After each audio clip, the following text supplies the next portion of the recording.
15 minutes, we can dismiss the class now officially if we want to. And a lot of you people have been to these meetings before, so you're really gluttons for punishment coming to these parking meetings over and over again. But I have inserted in this program a bunch of hyperlinks with a bunch of other related things. So if we want to go off on technology tangents or economic development tangents or mixed-use projects or a million other things, I'll tell you where, as they come up, where the hyperlinks are, and we can decide whether we want to go down that road. We can flip through it real fast if you want to. But basically, this presentation was developed around this book chapter that some of you have seen from the IDA about what's really set some of the better parking programs in the country apart from the frankly fairly lackluster parking programs that are around the country, and there are much more of those than there are really good programs.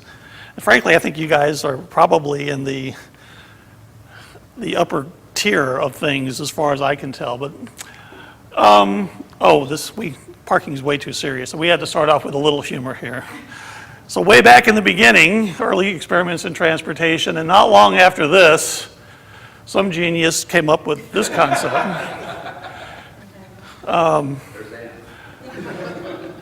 think I saw this in one of your things, did I not? But now we have other challenges. So, we have to think about things like quality specs. That pole could be a little stronger. And even people who should know better, you really got to cover your butt and watch yourself and think about risk management everywhere. This was really appropriate in Memphis and New Orleans. I'm not sure about Missoula yet, but yeah. This one I always think, sometimes we think we're so cutting edge, we're so far ahead of everybody else, but maybe not. Parking gets into all kinds of other areas, vagrancy and homelessness and all kinds of other related issues that we don't usually think of when we think of parking. We have to motivate our staff. This was the winner of the Not My Job Award in Arizona. Quality control is always an issue. Now, these are my favorite. The parking systems and the downtowners and the retailers and the politicians always are fighting like cats and dogs. But if we really want to get the beer, in this case, which is supposed to be the downtown vitality, we have to start working together. So that's the benefits of collaboration. And that's it for tonight. So we can go home. We can learn the lesson from this. All right, I'm going to try to go quickly through this 20 characteristics. Feel free to stop me anytime, ask questions. If you want more explanation, more examples on any of these topics, I've just tried to pepper it with a few examples, and it's not an exhaustive review by any means. But this concept came about because they were putting together this book. The International Downtown Association was putting together this book, and parking, of course, is the never-ending issue. So they asked me to write the parking chapter. So that's where this concept came from me having to scratch my head and think of what to write. And these are the 20 characteristics if you haven't seen the book already. And we're going to go through each of these, but you can just scan the list and get a sense that it's fairly comprehensive. Since this was developed, the things I've been working on, and I've got a separate presentation that we're going to glance off to just for a minute because it's a good examples, is really the whole idea of parking and economic development and how those things are intimately linked. So that's kind of what I've been doing since this came out, but we'll get into that.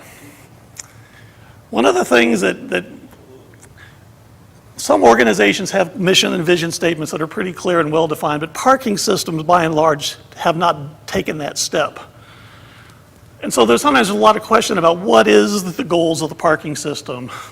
How is the parking system's mission to be integrated into the larger community development plan, or is it just something off to the side all by itself? Are the financial responsibilities of the system well defined and well understood? Sometimes parking systems are just expected to cover operating and maintenance costs. Sometimes they're expected to be revenue generators. Sometimes they're expected to fund all the parking infrastructure in an entire central business district. Which of those is your community? And how well understood is that? The parking administrator can play an important role in terms of educating community leaders about the importance of parking. and the roles that parking can play, and frankly, the roles, more importantly sometimes, the roles that parking cannot play in meeting some of those community objectives. We like to talk about guiding principles as a way of sort of setting the strategic framework for what's expected from the parking system. And we've got some really great examples that we'll share with you as we move forward down the road here. I think this would be a great exercise to build into the master plan discussion as we're going forward. When we talk about guiding principles, we're not talking about policies and procedures, but it's really kind of the overall objectives and goals of the parking system. Some of the philosophy things, a lot of places try to boil down their philosophy to something that's easy to communicate to their customers. And some of the ones that I've seen from around the country that I kind of liked is the notion that parking is not really about warehousing cars. It's really about the people. It's about that pedestrian vehicular interface piece. So you have to think about it more as about people. Another one I liked is people don't come downtown to park. You can have all the parking in the universe and people aren't going to come down just to park. They have to have other good reasons to come downtown. Good shops, good restaurants, unique experiences. Now parking can definitely be an excuse not to come downtown if it's dark and scary, not enough of it, overpriced or whatever. But they're not going to come downtown just to park. The fact that parking should be a positive experience is, I think, kind of a qualitative step up. We used to say parking should be a non-event, but now we think it should actually be part of the positive experience of coming downtown. We think that parking is never free. Somebody's paying for it somewhere. So we think parking should be friendly and not free, which is kind of important when you're comparing yourselves to like the malls and that competition. You know, that's a tough one for you guys to deal with because downtown is just different. There's going to have to be a charge for parking, but you have to work on making that experience positive and friendly to the degree that you can and do things to mitigate the negative impact to a large degree. It is the first and last experience, so no matter how good a time you have at the symphony or the restaurant, if you have a horrible parking experience finding a place in the first part or encountering some rude gum-chewing parking attendant on the way out of a parking structure, that's probably what you're going to be talking about tomorrow. So, the last one, that parking is part of the larger transportation system. I hate it when people divorce parking from transportation and don't look at it as part of a larger access management solution. And you're not doing that here, which is very good. I think that's one of the positives, things we've taken away from your program so far, is that you're really engaged in the alternative transportation side of things. Being a planner, I think strong planning is important, obviously.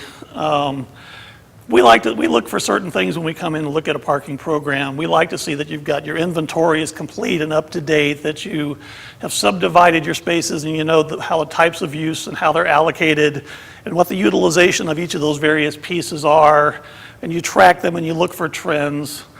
You do periodic supply-demand studies, you quantify, you have good quality maps so you can communicate effectively with your stakeholders. You have good land use data and you understand the connection between parking and that land use data, so you have some sense of what the theoretical demand for parking should be given the land uses and the occupancy in your area, and you relate that to something so you have some sense of parking adequacy so that you know what you should be planning for in the future. We like to see that the next parking development is kind of on the drawing board, that you're thinking about that next parking development, that you're land banking perhaps so that you are thinking ahead and thinking strategically where parking would best serve the downtown. A lot of times parking is just missing in action when it comes to things like downtown strategic plans or marketing studies of the downtown or retail studies or transportation studies even, traffic studies. But you guys seem pretty well engaged here, and that's a good thing. Again, the idea of strategically locating future developments, one of the things that's important to think about is having an adequate footprint, so that you have an efficient parking structure, something in the 310 to 325 square foot per stall. If you get an odd little site that's weird shaped and you end up with 400 square feet per car, you're just paying a premium that you maybe shouldn't have had to pay. Sometimes you get stuck with that and there's not much you can do about it, but if you plan it effectively, you can make sure that you don't pay that premium. Can I ask a question I hear? Yeah, absolutely. If you're talking about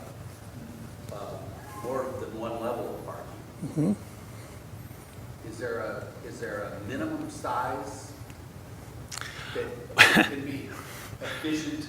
Well, the issues become to get from one floor to the next, if you're going to have a parkable ramp so you can park in there, you want that slope to be no more than 6%, which requires, if you're going 10 feet or 11 feet, that requires about, I don't know what the exact number is. We have engineers for this, but I think it's about 200 and something feet, 200 and something feet. So, and of course, a 60-foot bay for one bay of parking, so 120 for a simple two-bay helix, and at least 240 feet, I think, is the kind of the minimum.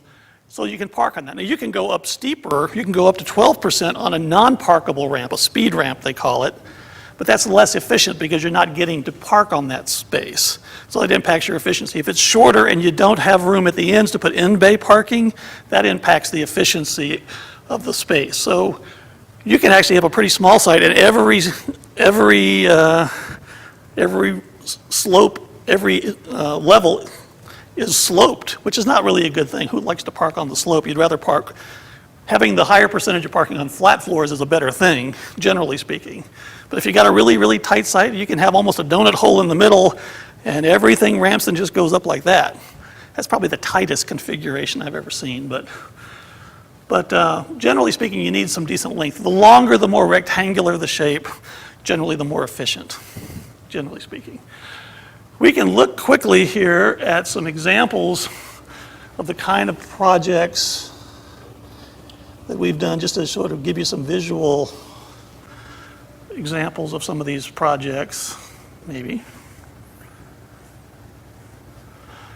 This was another Downtown International Association conference. This was the project we won the design award for in Boulder. So this is the project from a distance. The parking is in the middle, but it's wrapped with street-level retail and 2 levels of office. There's some better pictures. We talked about sometimes we do such a good job of hiding the parking structure these days that people can't find the parking. But I thought they did a pretty nice job of expressing the entrances so that it was easy to locate. That's the retail on the street level.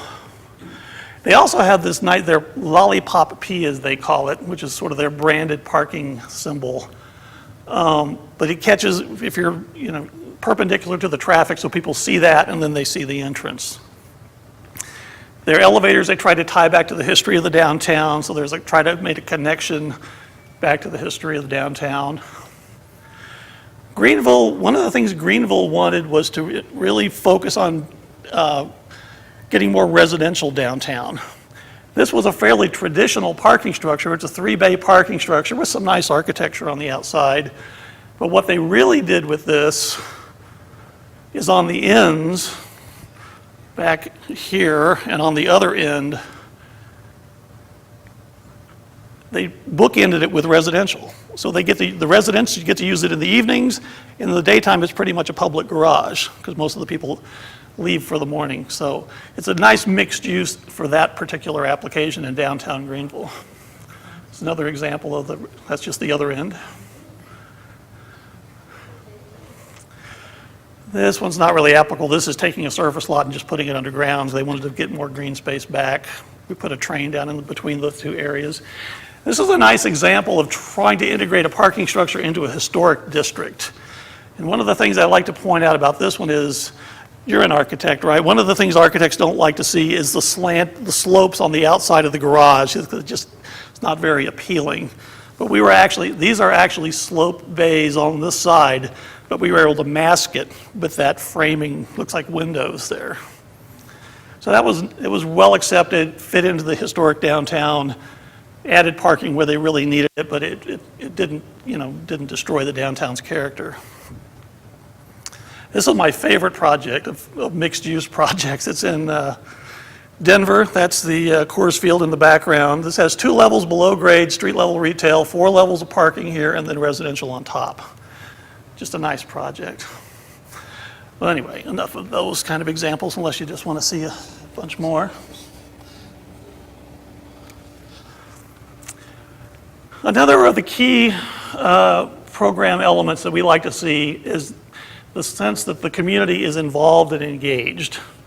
that there's close working relationships with other groups like the business improvement districts and the downtown associations and the urban renewal agencies, frankly, and the merchants associations and those kinds of associations. We like to see parking co-sponsoring or sharing in downtown marketing and promotional initiatives. We like parking systems that solicit public input, especially including public forums and other task force groups. We've found that people that try to engage the parking advisors are those people who are kind of chronic complainers. If you get those people on your side and solve their problems and get them working with you, you can sort of short circuit that stream of negativity that seems to be never ending with parking issues. It's a challenge sometimes, but that's one of the things we try to look for in our evaluation of programs. Organizational effectiveness, one of the key things we've learned about organizational effectiveness is that there's these vertical versus horizontal integration models, and typically municipalities are very horizontal. Police does this, finance does this, public works does that, facilities does that. But the really successful programs are more vertically integrated, where on-street and off-street and enforcement are all managed as a system, and so that's the vertical model we're talking about. We don't care if you manage it yourself or if you outsource that management to professional parking management firms. I happen to be on the self-managed side because that's the way I came up. Half of our people came up in some of those large companies like Central or Standard Parking. So we have a nice healthy tension in our group about that. Staff development is an interesting thing when it comes to parking, only because you can't go hire the latest grad out of parking college because there ain't no such thing as parking college. So we all kind of fell into parking. All of the people that are managing parking systems and doing what I'm doing around the country, we all kind of just fell into it from wherever else we were at the time. And I think that's actually been good. I think we brought a lot of interesting, diverse experience from a lot of other professions into the parking profession, but now it's starting to gel. There is a certification program that's offered through the International Parking Institute, which is gaining a lot of credibility. You can also get your staff involved in state and local and national parking associations and create networking and peer-to-peer communications, and you can learn a lot from that.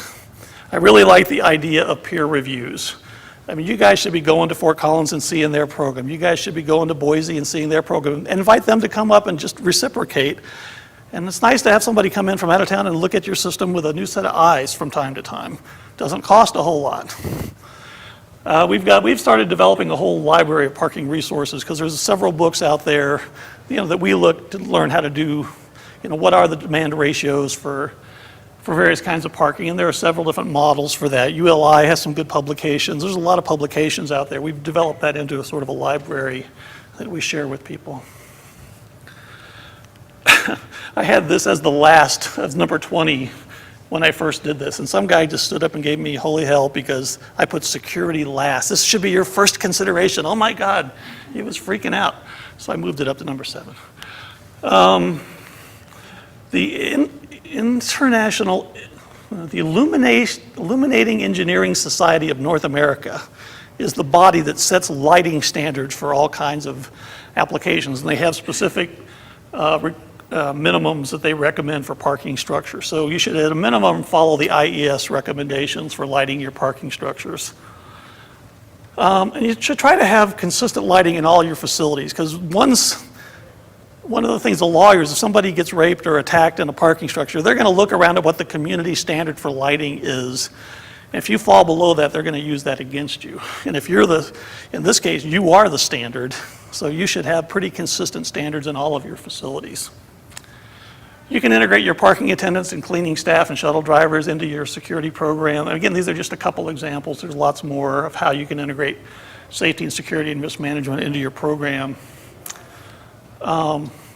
This is an interesting example. Do you know what transitional lighting is?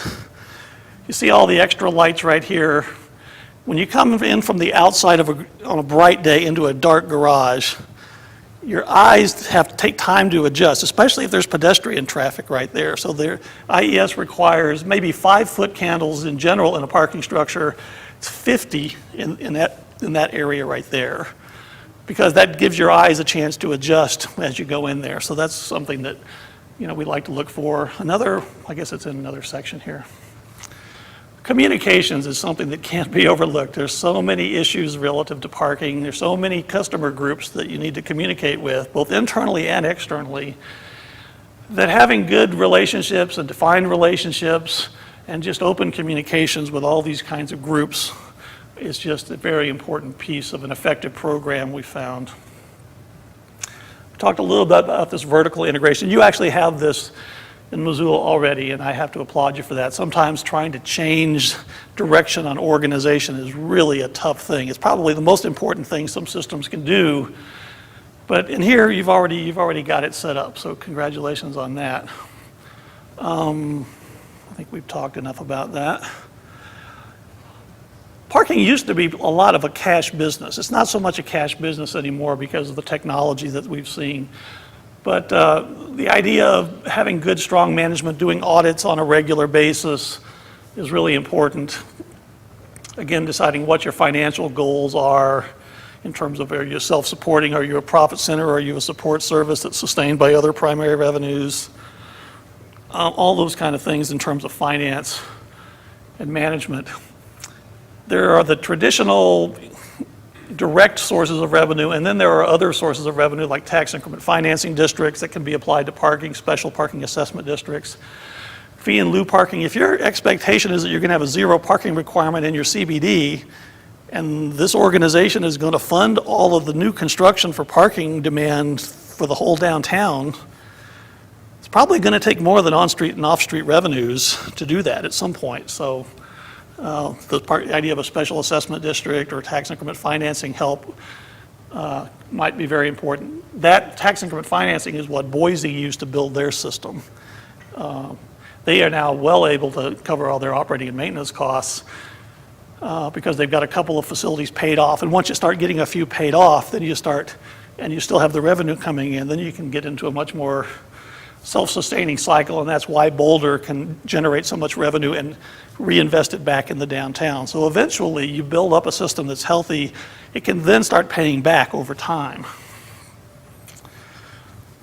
Let's see, we like to see parking systems books being well managed and audited. We like to see annual reports, annual operational audits and financial audits are recommended. The whole notion of parking management, I mean, you need to be creative, you need to be flexible, you need to be accountable. There's so many different user groups that need different strategies that you can apply. So you have to be creative and you have to think of each of these groups. You have to think of different strategies to support those. You have to listen to them and understand what their needs are and develop programs that address those. This is where I always give my baseball speech. When it comes to day-to-day operations, we're never going to make it to the World Series if you can't turn the double play kind of a thing, So, but it's the same thing with operations, policies and procedures, good supervision and staffing, all those things, really understanding your revenue control system. People use about 2% of the capability of most of the systems they buy. They just don't go beyond the first couple of basic reports. They could mine that for a lot more useful information, but most of them don't. Same thing with maintenance programs and marketing programs and customer service programs.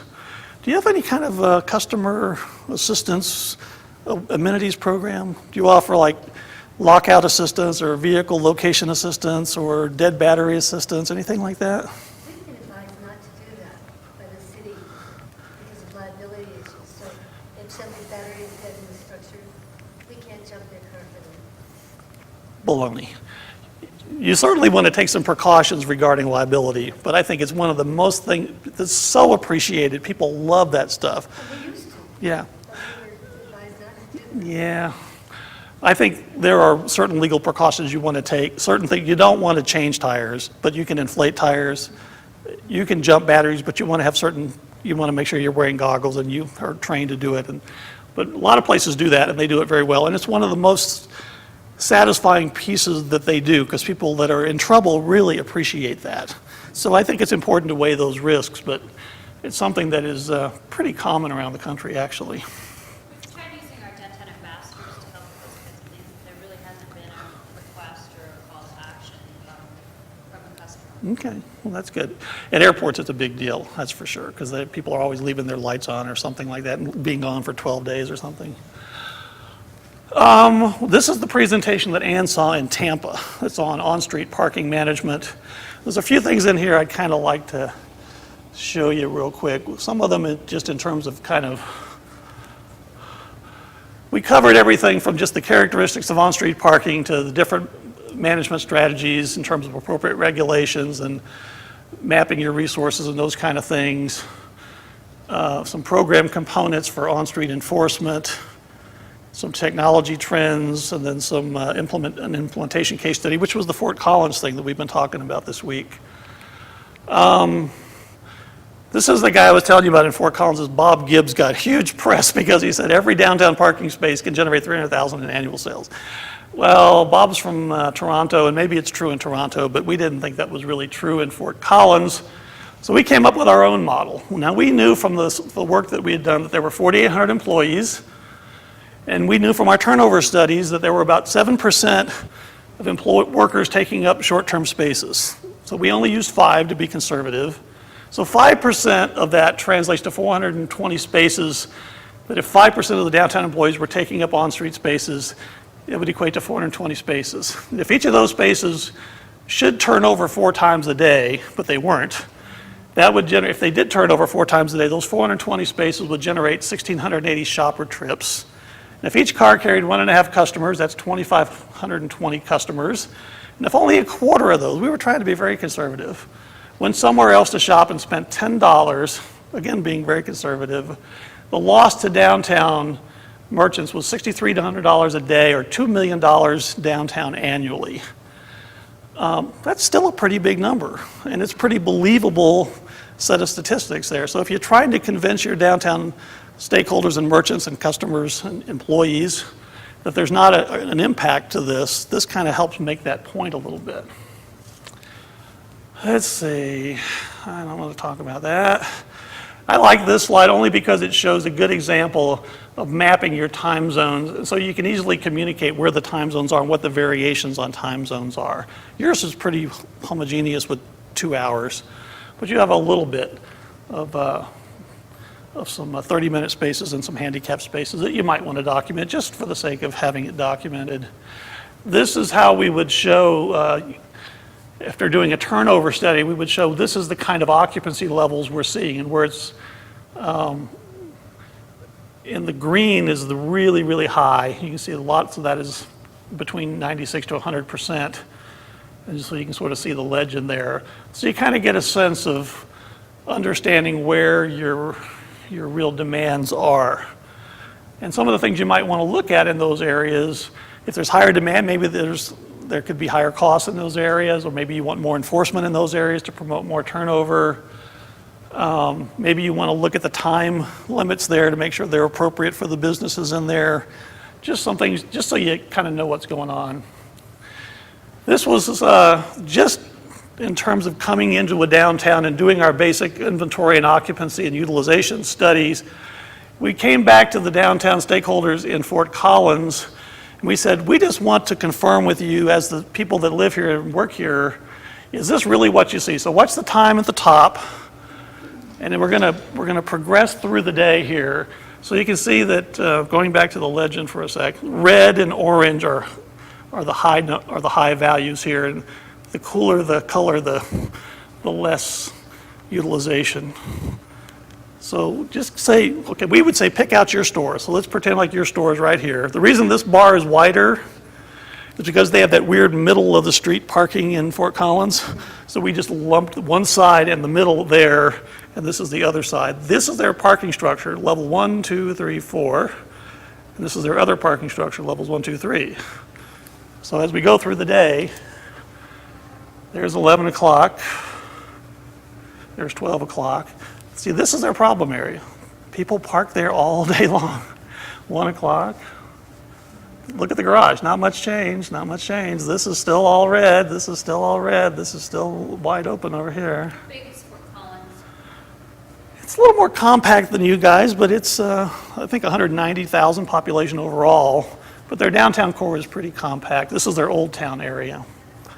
So this is 5 o'clock, and then this was 8 o'clock when the restaurants were in full swing. Still packed in here, so there's really high demand. And they have no meters and just time-limited parking.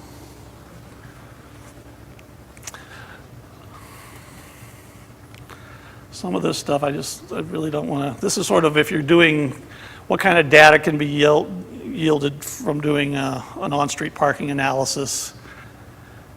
This is what a first pass can do, this is what a second or third, fourth pass can do in terms of giving you data. One of the things I wanted to get here, the Meter Angels program, this is interesting in Boulder to try to take the edge off. One of the things they do is their downtown ambassadors will put an extra quarter. If they see the meter's about to expire, they'll stick an extra quarter in the meter and give you an extra 15 minutes. And they'll leave this little note on your windshield that says, we saw your meter was close to expiring. The downtown Boulder community appreciates your patronage, so we added an extra 15. We hope it was enough. Even if you still get a ticket, you at least feel good that somebody tried. So you're not really giving away anything, a couple of quarters, but, and then at Christmas, they actually take the parking ticket. Somebody gets a ticket and they know that they were shopping in their shop. The merchants will take the parking tickets off, or the ambassadors will. The Downtown Association paid all the parking tickets, $6,000 in parking tickets. So the city didn't lose any revenue, but it made their customers happy. Thanks for, kind of, we know the holidays are hectic. We really appreciate your business. Take this gesture as a thank you for your patronage, kind of thanks for shopping downtown. So little things can make a big difference. This is the blue button we talked about in Boise on their meters. The blue button gives 20 minutes free. That's a little bit of a, some people like to make that a little more, think that's a little more user-friendly. This is the Fort Collins model that we've been talking about in terms of a possible solution here. This is what they used to do, which was fairly traditional. They went to a warning and then a graduated fine system that really hammers those repeat offenders, which is the real problem you're trying to solve. So this is kind of what we're talking about. We're going to talk to Fort Collins. Since they've been doing this for a couple of years now, is there anything that you would do differently based on your experience? What have you learned? But I think this model has some possibility. On the back on that one, you got rid of the 75 and the 100, and now we have 50. Yeah, they've modified it over time because they've had some experience with it. So I think it's important to talk to them because they've learned some lessons, but this is where they started. So, all right. There are some things in here I kind of wanted to show you. Some things that we look at in terms of, the occupancy rate when you're analyzing on-street parking systems. The occupancy is the number of occupied spaces per hour divided by the total observed space hours. So you're really kind of trying to get what your occupancy rate for your on-street is. The turnover rate is defined as the number of unique vehicles divided by the total number of spaces that you surveyed. So how many times are those spaces turning over the course of 8 hours or whatever you're measuring. The violation rate is the number of violation space hours by the total number of space hours. So really here what you're trying to measure is of all the people that should have had violations, how many of them actually got cited? Or that's what the capture rate is, how many of them actually got cited out of what could have been cited. This is the Fort Collins mobile license plate recognition we've been talking about. So this truck drives down the street, the cameras take pictures, digitizes the license plates, puts it into the computer system, and if you're in the same spot after 2 hours, it knows that you stayed over the time limit, and they can stop and give it a ticket. So you can cover more area more effectively, and that's really worked well for them. I don't think we want to get into all the different technology trends on different multi-space meters at this point, so we'll skip ahead here.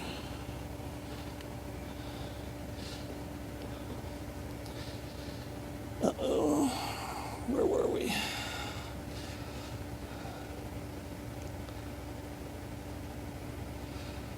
Okay.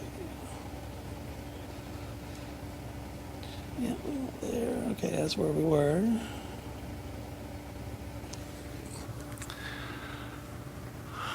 Operating costs for parking structures. Typically, if you're having, manned parking structures, most of the cost is in the labor. You've kind of gotten around that by using your mighty machines so you're actually ahead of the curve on that one. But it's not cheap to run these. We talked a little bit today at the council with the city councilors about an annual report concept. A lot of benefits for doing an annual report. We have a template we'd be happy to share with you on that. But it really gives you a chance to identify your key issues and challenges and promote your accomplishments and document really the state of parking on an ongoing basis. It builds confidence in the department or the organization and creates a historical record. You might be interested in seeing some of this. I think there's been some really creative stuff in graphics and wayfinding within parking structures. Hugh McCall, who's president of Bank of America, or was president of Bank of America, very invested in downtown Charlotte. One of his things was we need lots of parking. He had built lots of parking, but he also said it's so dreary and uninteresting that he really invested some money in having his staff engage local artists to put wayfinding graphics in parking structures, partly so that people could find their cars better, but also just to brighten them up. So this is the Gateway Village project that we did in Charlotte, 2,800 spaces wrapped with residential. And they did this kind of, they had a flora and fauna theme. Another garage had the flora. This was the kind of the bug theme.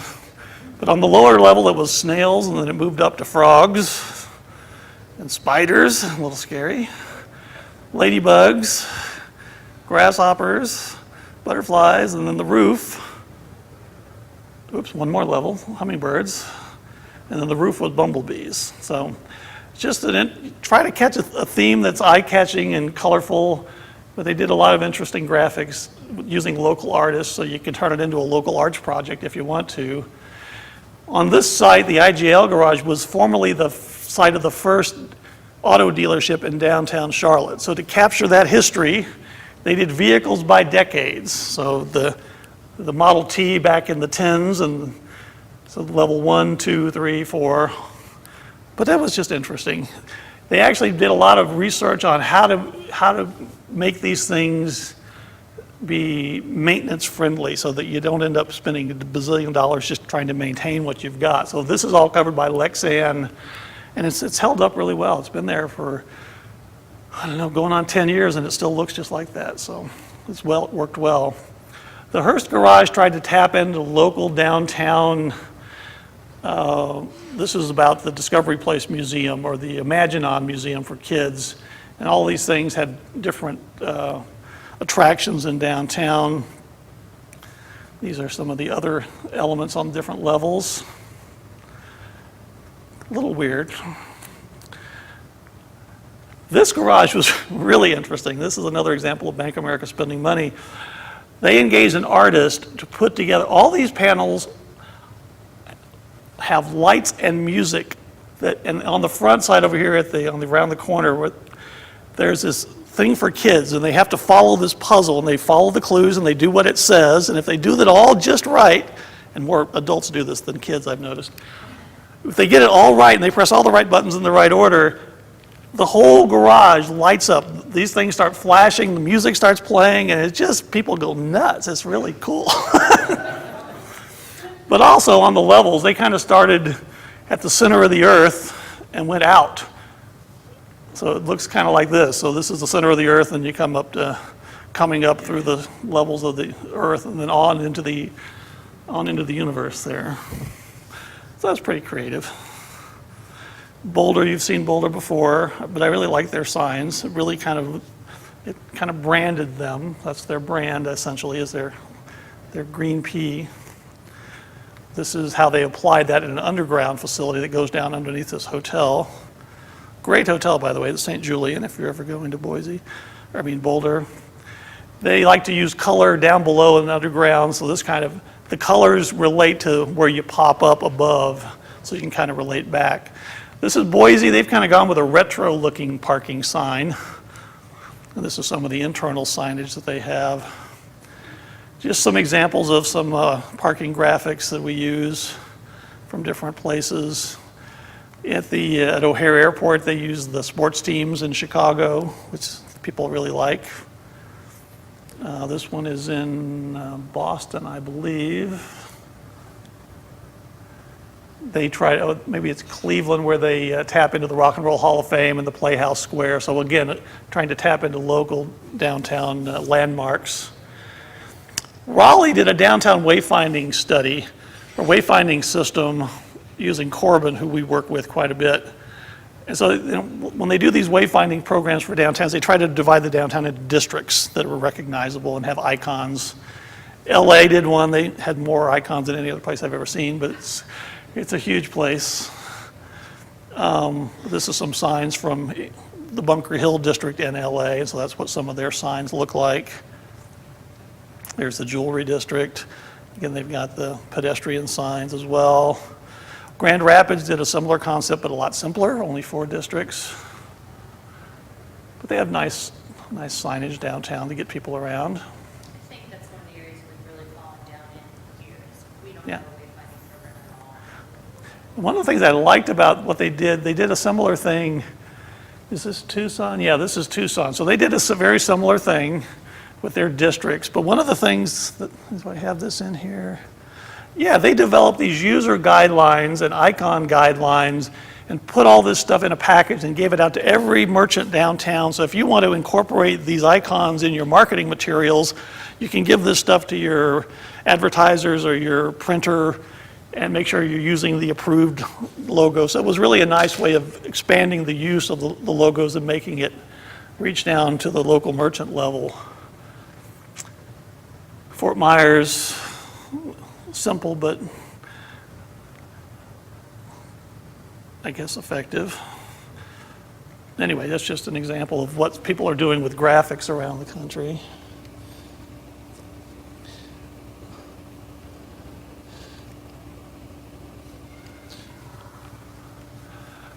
Operational efficiency is something we look for in parking programs as well. Just a couple of quick examples. You can see in Fort Collins, this is Fort Collins Garage. And I don't know why every parking structure in the universe doesn't do this, but the outside bay of lights, we put on a separate timer so that during the day they go off. The interior bay of lights, as you can see down there along here, stays on, and the roof lights should go off during the day. It saves 25 to 35% of your utility costs, and why not do that? Most places don't, but they do there. So that's the kind of things we like to look for. The fact that you use the Mighty machines rather than having cashiers out there is probably a very cost-effective way of doing business as well. So things like that are good. Asset protection or protection maintenance programs, backup systems and data backup systems for procedures for your. You got a lot of money invested in the citations that are outstanding that aren't collected. If that data were to go away, how well protected are you? Do you have backups? Do you keep it off-site? There was actually a parking operation in Allentown, Pennsylvania. Their entire building fell into a sinkhole. They lost everything. Well, who thinks their building is going to disappear into a hole? But they learned a big lesson there. So now they keep a backup off-site. Also, just having an emergency preparedness plan should things go wrong in your parking structure is something we like to see. We don't see it very often, but we do. There are some good examples that we have documented. Maintenance on parking facilities, it's either pay me now or pay me a lot more later. So that's something to be thinking about, having a comprehensive maintenance plan, doing your due diligence, doing your condition appraisal, staying ahead of the deterioration. Concrete and has rebar inside, rebar rusts, rust deteriorates concrete, it's going to fall apart if you don't keep up with it over time, and it's an expensive asset, so there are some things that you can do to kind of stay ahead of that game. We have a whole presentation on technology. It's hard to keep up with it anymore, but that's one of the things I do on a regular basis, is I keep my parking technology presentation up to date by going to the conferences and those kind of things. So there's all kinds of information we can share with you about different technologies. You know, having good technology can help keep you more efficient, improve your revenues, reduce your expenses, just make you have a more effective management program, and even improve your customer service. You can provide more options that are more customer friendly in terms of payment options and those kind of things. Being able to pay your parking citation online, for example, not having to drive downtown and go somewhere to pay it would be. It's one of my favorite examples of that. We can talk more about technology if you guys want to go down that path, or we can show you some examples of what some of the more creative websites related to parking are. Which one of those would you like to look at? or both, or neither. When you say technology, It covers everything from on-street meters to off-street applications. We can flip through it real fast, and if something grabs your attention, we can stop. You'd like to do that? Okay. does that include any of the robotic type things? No, I didn't get into that, but we could at some point down the road. Let's see, we talked a little bit here about planning for technology. I'm not going to bore you with that, although it's a good topic to talk about. Single-space meters used to be, now you've got mechanical meters still. This is sort of an electronic version of that. The thing that's brand new with these this year is that before this was a card slot for smart cards and debit cards. Couldn't use a credit card. Now they've got single-space meters that will actually accept credit cards. So that was new with this year's parking show for the first time. Multi-space meters come in 2 flavors, and a multi-space meter would be 1 meter to handle like a whole block face, 8 or 10 spaces. With pay-by-space, you have to pay by you have to know your space number, so the spaces have to be numbered. You walk to the machine, you pay for that space, you pay for the amount of time that you want. You don't have to go back to your car, you just go on your business. From an enforcement perspective, the officer can just go to the machine and it will tell them which spaces are in violation, so it's a little more efficient from that perspective. That's another example of a multi-space machine, pay by space. But every space does have to be numbered or signed in some way.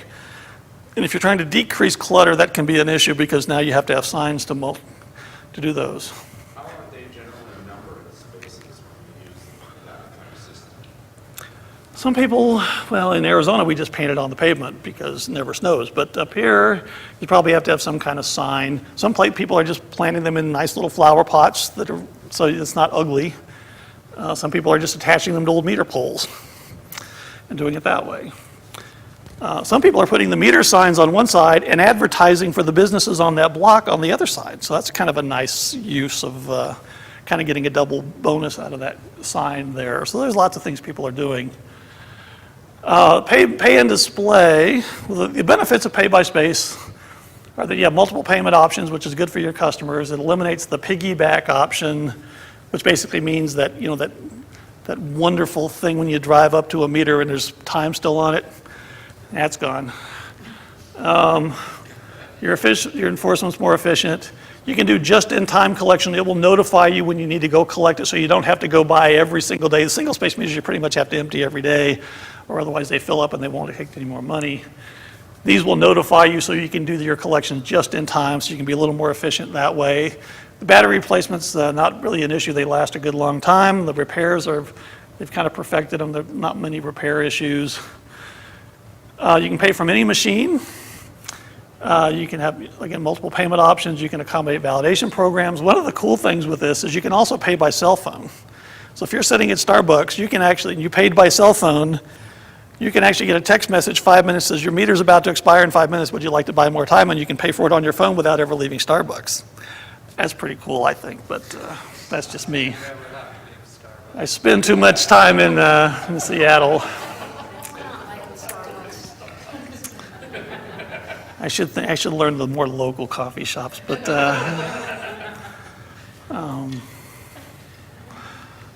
pay and display is same basic concept, except you walk to the machine. The spaces don't have to be numbered.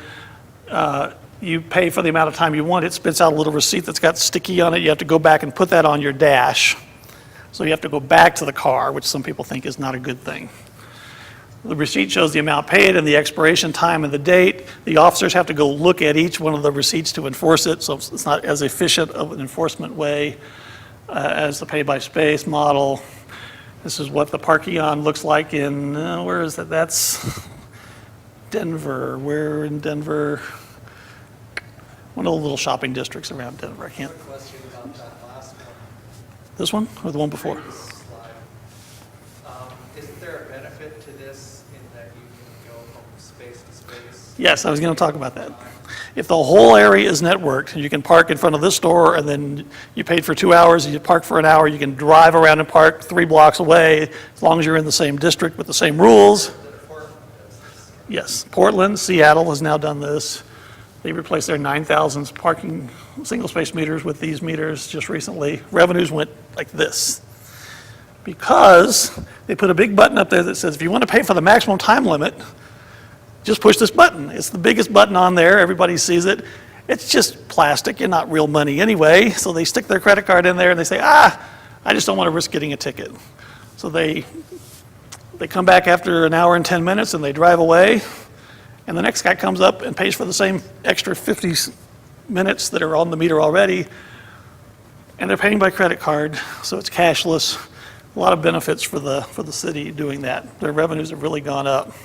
People prefer to pay by credit card. 60% of payments are made by credit card in the first year in Seattle anyway. How many spaces or how many spaces do you need to make something like that cost effective? I mean, in theory, 1 meter could cover everything, but that doesn't, I mean, you could cover a whole lot with one machine. Generally, it covers 1 block face. You try to put it in the middle so people don't have to walk too far to get to it. So maybe 8 to 10 spaces per meter. One other problem with that is if a single space meter goes down, you lose revenue for 1 space. If a multi-space meter goes down, you lose revenue for 8 or 10 spaces. Something else to think about. Same basic set of benefits, except you don't have to walk back to the, you have to walk back to the car, and the enforcement's a little less efficient. In-car meters. This is an interesting. This one should have taken off more than I thought. I can't believe it hasn't gotten more popular. But basically, you don't have the infrastructure. You buy these little devices. You pay like a debit card. You put value on the meter. You open it up when you leave your car. You turn it on. You hang it up. The officer goes up and sees that it's valid. You go away. When you come back, you turn it off, so you only pay for the time that you used. Lots of benefits to this. It can be used as a way to expand your system, or it can be used as a standalone system. You don't have to carry coins. Again, you only charge for the time that you actually use. There's a replaceable battery, and if the battery dies, you don't lose all the value on the card, which was an early problem they had. They can have multiple rate structures, up to 20 different parking zones if you have a real complex system. There's no capital investment, there's no maintenance costs, you can charge higher fees than conventional parking systems, they say. Reduced collection costs because you get paid up front, that's a good thing. But anyway, it's an interesting model. This one is a different version of the same concept, except that basically you keep this in your car, there's no value on it. You dial a phone number and it plugs value into it based on the area and the space that based on the signs. So there's no need to reload it. It's just fascinating where all these people have time to sit down and think up these concepts. But pay by cell phone, basically the way cell phone works is you set up an account in advance, you give them a credit card number. When you park, you call a toll-free number, you punch in the parking spot. If you're running late, you can remotely buy more time with just another phone call. The bill's typically sent to a credit card. You received a text message on your phone to notify you if you're about to run out of time. But again, that technology can cut both ways. You can also send a message to the enforcement officer saying that the meter's about to expire in 5 minutes. So it becomes a race to see who gets there first. No, that's not the way it's supposed to work, but.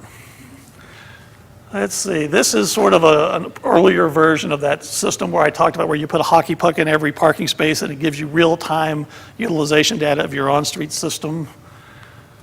It can also help with your enforcement. It creates the idea of, makes parking enforcement staff more efficient because you know where things are in violation. You can send them right to that area. You can set your routes based on trends. It can automatically notify you if there are maintenance problems with the meters. You can do instant meter audits through this system. This is a different version of the pay by phone.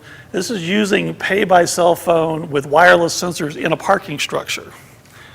So basically it works, let's see, you can use the data for a lot of different, for planning and enforcement optimization and just space counting, if you want to have the data go to a sign that tells you how many spaces are available.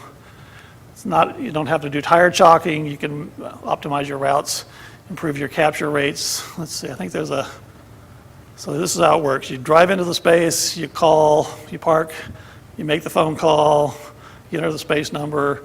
When you drive away, it knows, because the sensor's in the space, knows you backed away, so you don't have to call back. The parking is charged to your card, and you're sent a text message for the receipt.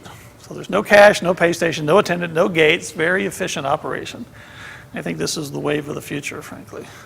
This is that crazy stuff that they just introduced that does everything you ever wanted, including self-enforcing of the parking system, of the parking meters. Are those type of parking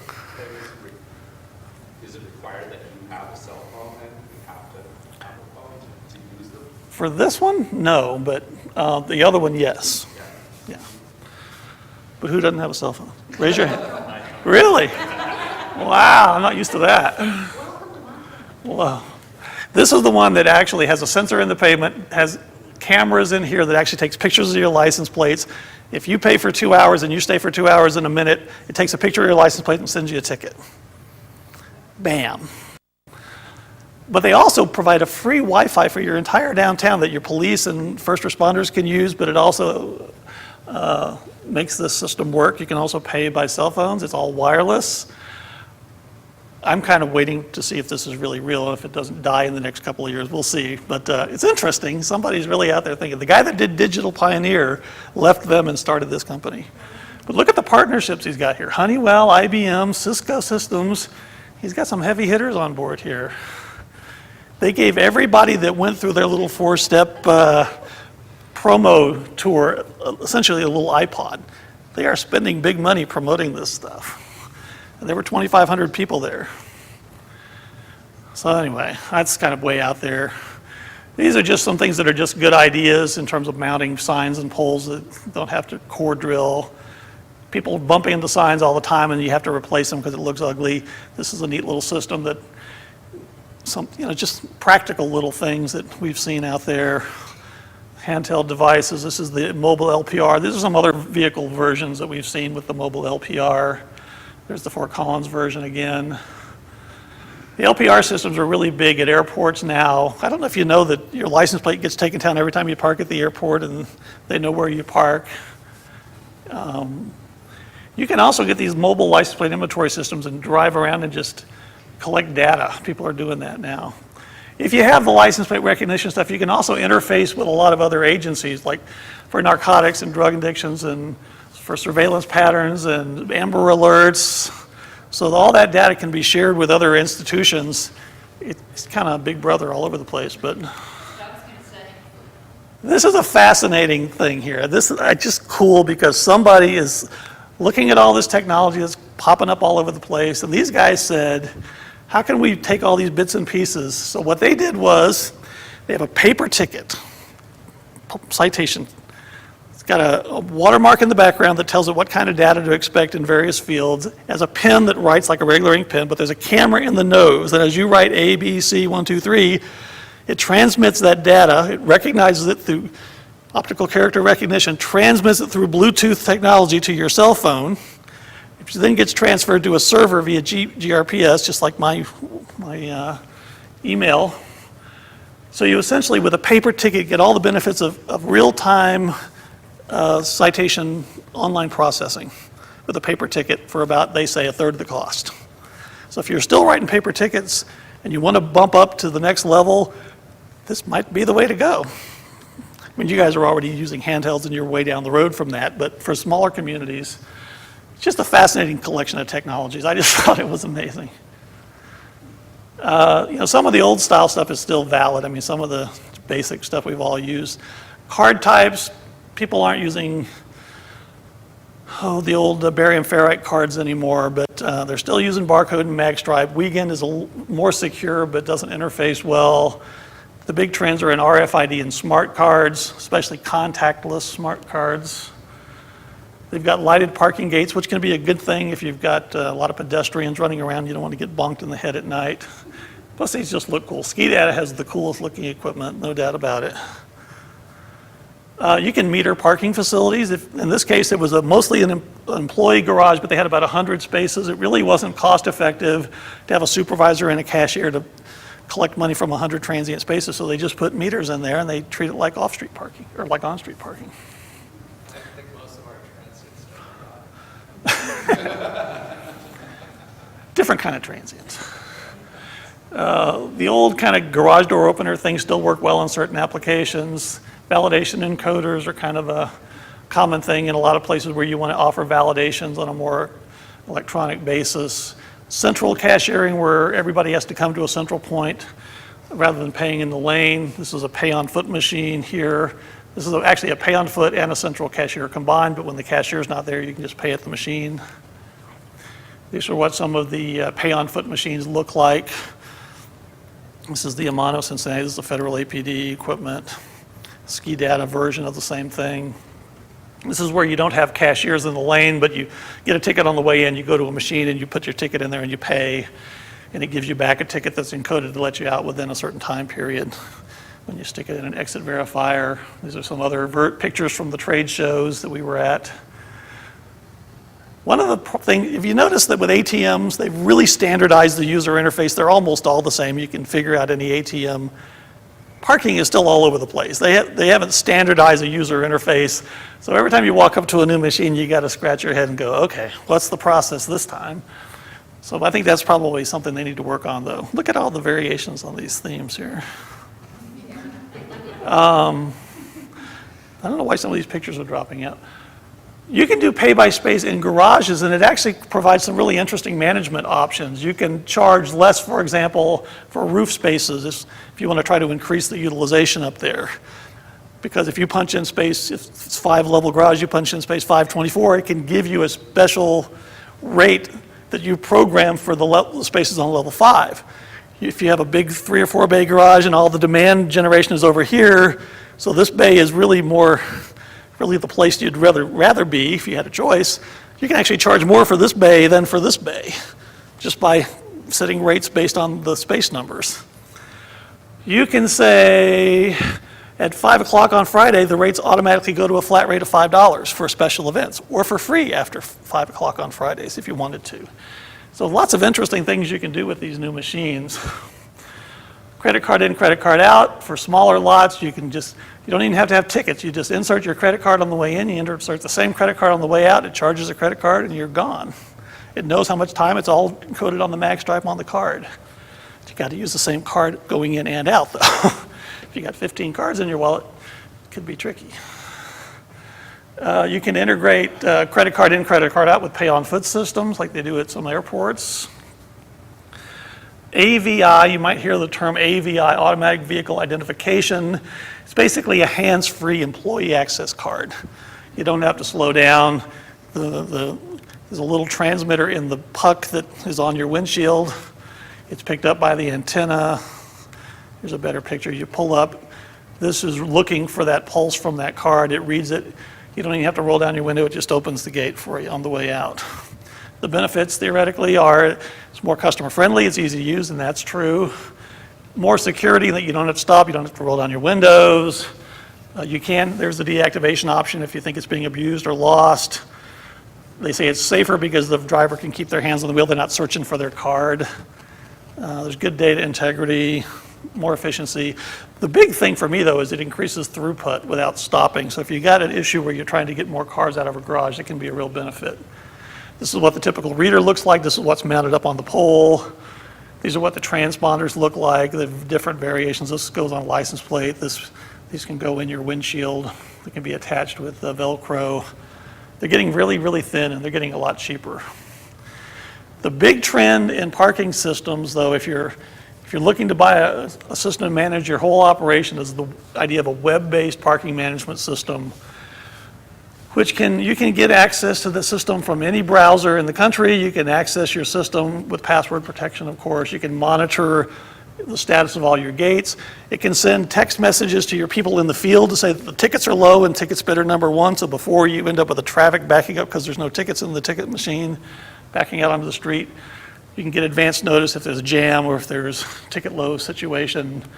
All kinds of different alarms and things so it can be sent directly to the people out in the field without having to go through a centralized control. So lots of neat things. Good reporting in terms of keeping up on what's going on. You got all these alerts and messages and problems, status situations that you can verify. I can verify it just on my handheld if I want from right here, if I really wanted to stay in touch with my operation. All this technology stuff, I don't even want to go there. There's different versions of this. They have all these different suites. So you don't have to buy the whole thing. You buy, it's kind of component driven. So you don't have to buy everything. You can buy just the pieces you want. It's just sort of a system diagram. T2 is getting into citation processing and online permit processing and DMV interfaces, and interfacing with equipment now is their new thing, is they're interfacing with standard off-street parking equipment stuff. You can either purchase a system or they'll host it for you, so you don't have to have the IT staff or the hardware even if you don't want to. It's Oracle driven. They can do all your citation processing, payments and appeals and all those kind of things for you. It's as a service. Universal fare strategies, people are finding ways to pay for transit and toll roads and parking at airports and on-street meters and taxis even with one card in some of the larger municipalities. This is the DC Smart Trip card for their metro, but it also works on other areas. Park Smart is sort of a downtown card that they're doing in several cities now, where you can pay for not just parking, but you can pay for a lot of other things downtown. So it's sort of you can use it for multiple things. It's supposed to make shopping and living downtown easier. In Philadelphia, they have their own pay system where you can pay for transit, on-street, off-street, and taxis with one card. The value is the value on the card, or I think the value is stored back on a server with this system as opposed to being on the card. So if you lose the card, they can give you a new card. You haven't lost everything as long as they turn off the old card. I think that's most of this stuff. Valet kiosks, handhelds. So this is some of the parking signage stuff that you see. This is the space by space parking. This is the sensor that goes above the space and tells you green is available, red is not available. Tells you directions to go so you can get to the spaces faster. Really only works really well, I think. It's not worth it unless you've got like a huge garage like Baltimore Washington Airport.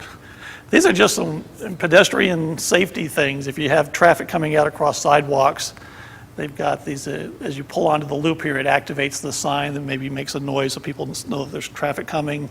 It's probably a good thing to do. This is the example of activating these in-street lights. So when you push the button to cross the street, it actually lights up here and on the street as well. In Boulder, they don't use it on the street because they have to plow the streets for the snow. I thought that's what we needed at the West Broadway and Burton area, so that, everything lights up as a pedestrian starts crossing. They have this in California. In Boulder, they don't do this because of the snow plows, but they do put the lights on the signs so that it lights up at least on the signs, so if you got snow plow issues. But it can be a real nice amenity for pedestrians.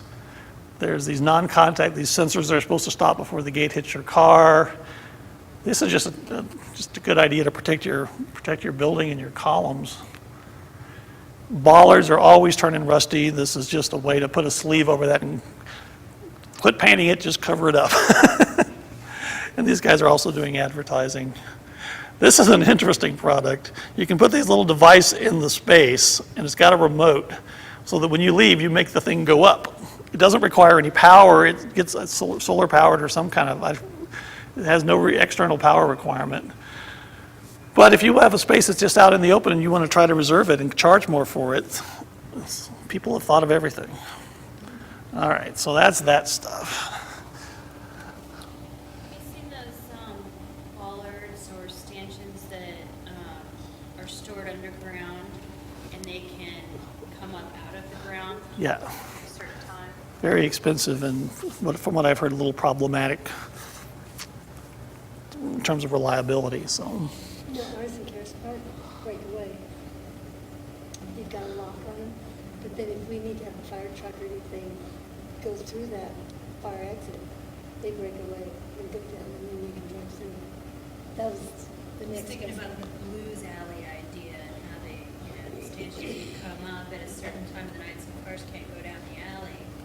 And it becomes your pedestrian area, but then they, You could do that with the breakaway. go down into the ground Oops. for alley delivery, garbage. I don't want to go through all of these, but let me show you what some of these websites, these are pretty typical websites here. This is San Diego. There's their map. This is the FlexCar, where you integrated FlexCar into your downtown parking program. I think that's a cool option, and probably fits better with, Missoula in Motion here, but cool idea. Do y'all know what FlexCar is all about? You have any interest in what FlexCar? FlexCar is basically a company that puts a variety of cars around your community at different places. And if you don't want to own a car, but you occasionally need access to a car, you sign up for the program, they give you a card. They can program the card, it becomes the key to the car. So you say, I'm going to rent a car from 2 p.m. to 5 p.m. on Friday. And they'll say, great, it'll be at the corner of Higgins and Main. You go up there, your card lets you in the car, it starts the car, you paid a certain flat amount, the gas is paid for, and you drop it back at a certain point and you're done. It's like having a car on call, essentially. So it's kind of cool as a demand management strategy. This is Seattle. I think Seattle's downtown webpage. It's not the one I want to show you. The one I want to show you, this is Copper Square. This one's kind of interesting. This is in Phoenix. They have this map, this parking map, and you can turn on these levels by clicking on these things. So I've clicked on the parking, of course, being me. So it shows, and then all the P's pop up. So you have a base map with nothing, and then I clicked on parking and all these P's. So it tells me where the parking is. And if I put my cursor over it, I think I showed this somewhere. What did I do there? No, I didn't do it. But anyway, if you put your cursor over that, it brings up more information. There's another example later on. This is Nashville. Not my favorite website, but I want to show you DC and I want to show you Charlotte. That's what I want to get to. Website options are really targeting residents or tourists, or do you think there's differentiation? I think if it's out there that you can find what you want, a lot of people are just, they're either doing it with their PDA or they'll do research before they leave and they try to plan their trip. In DC, we did a advanced technology study for DC, and what they wanted to do was try to turn parking from an excuse to not come downtown to an amenity to coming downtown. If you can plan your trip and you can have your parking all pre-planned and even prepaid for and reserved, there's all these parking reservation systems that you can do online now, which I don't have in here, but we could talk about that. This is Denver stuff. I'm trying to get to San Jose. San Jose's kind of got a good map here. So there's your base map. You move your cursor over any of these destinations or parking, and it says, okay, this is the Caltrain lot number 2. Here's the address, here's the phone number, here's the hours of operation, here are the rates. They offer discounts for the dash. So you can get a lot of good information about the parking, where it's available, and people can figure out, what's what. They've got all these different program pieces defined on the website so people know what the monthly parking program is, what the validation program is.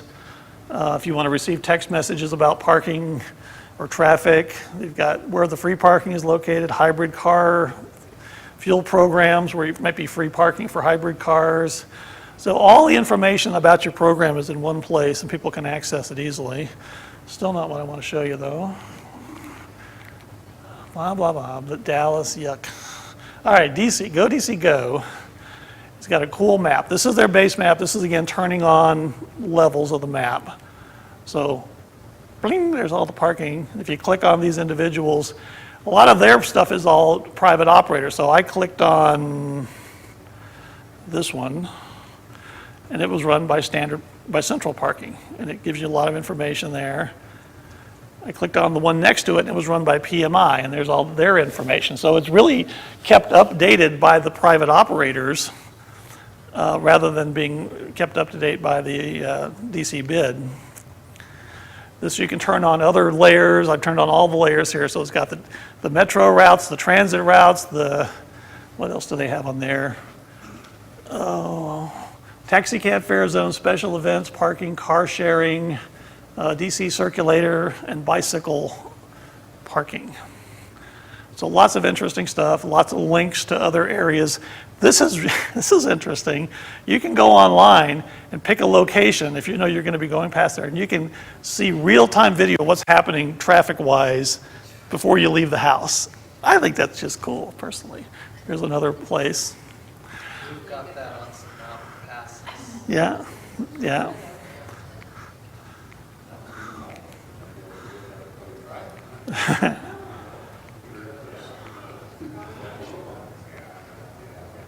Oh, Philadelphia. Philadelphia's got a pretty good website, actually, but that's not what I want to show you.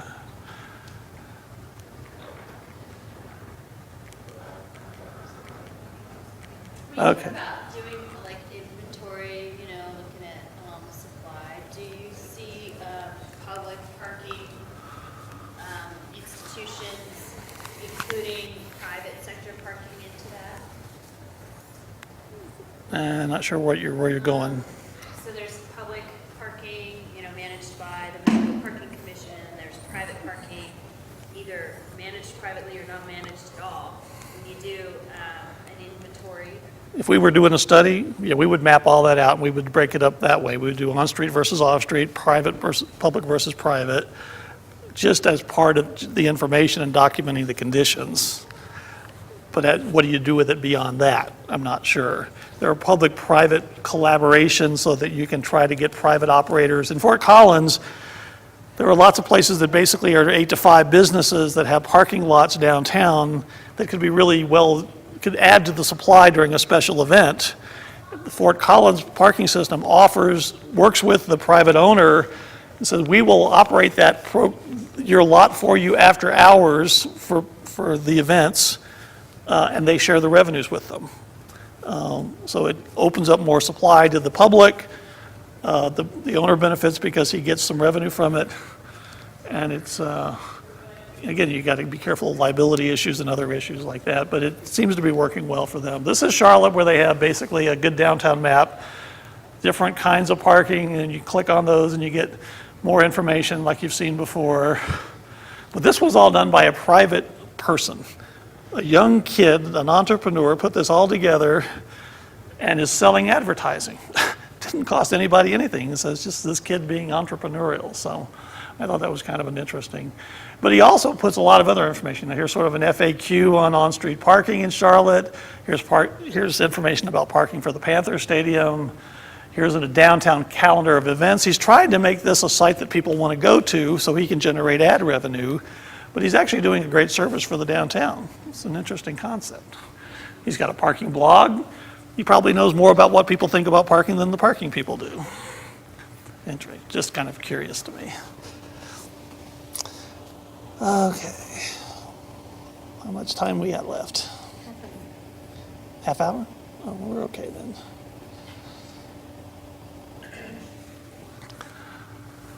Another important dimension that we look at for parking programs is having some kind of positive parking system marketing and branding campaign, and how it, again, reinforces visits to downtown for everybody's benefit, really. Tying in with downtown promotional events. Most of the parking criticisms that we hear are really more about misperceptions or misunderstandings than based on real fact. Again, it helps you promote and celebrate the contributions to downtown. Part of this is expanding the websites that we just looked at, having dedicated spokesperson. Here is a whole other set of ideas for your toolbox regarding branding and marketing. So just things from around the country. Tempe did a great little logo and branding. They put it on their vehicles. They don't own any of the parking. This is the real interesting thing about Tempe is they realized that all the parking was privately owned. It was very fragmented because everybody was just managing their own little thing. And they realized that to make the business district more effective, it would be great if we had a public parking system, but we don't. But what they did was essentially a management overlay. They got all the businesses that own these parking lots and structures to let them manage their parking for them. They did a common branding and marketing strategy. They had common signage and wayfinding. They did common validation programs. If you don't know any better, it's a public parking system, at least as far as the visitor is concerned. And they do a good job of managing it.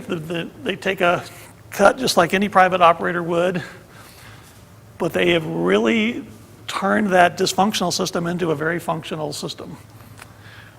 This is Portland. You know, Portland, that's less park, being Portland and it's not easy being green, as they say.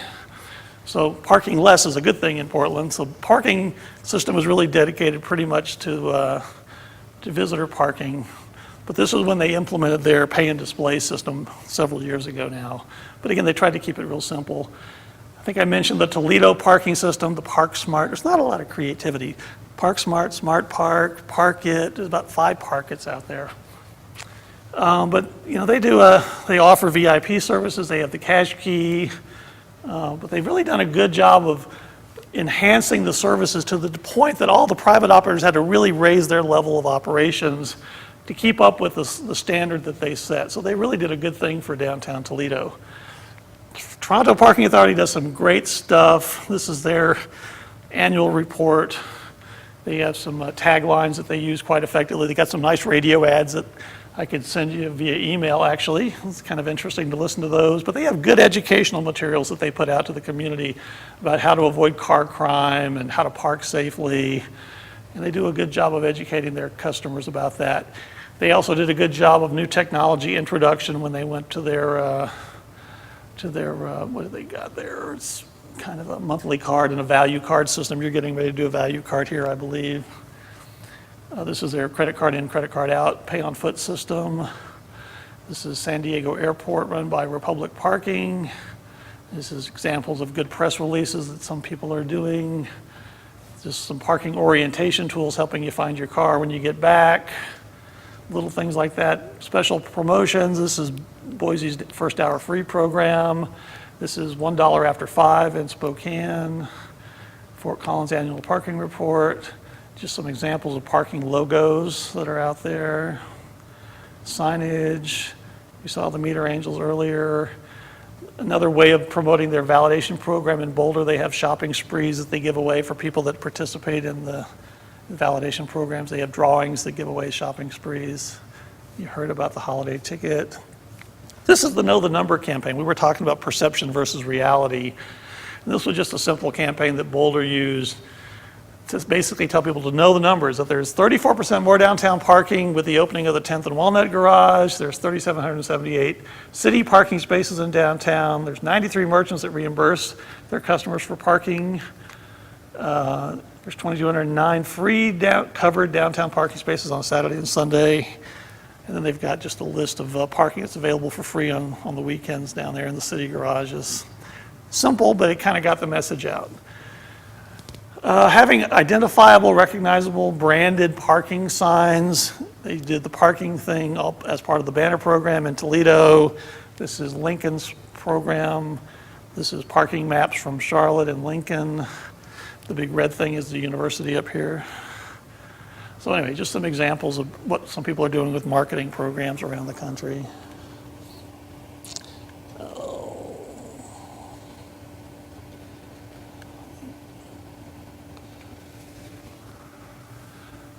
Customer service programs,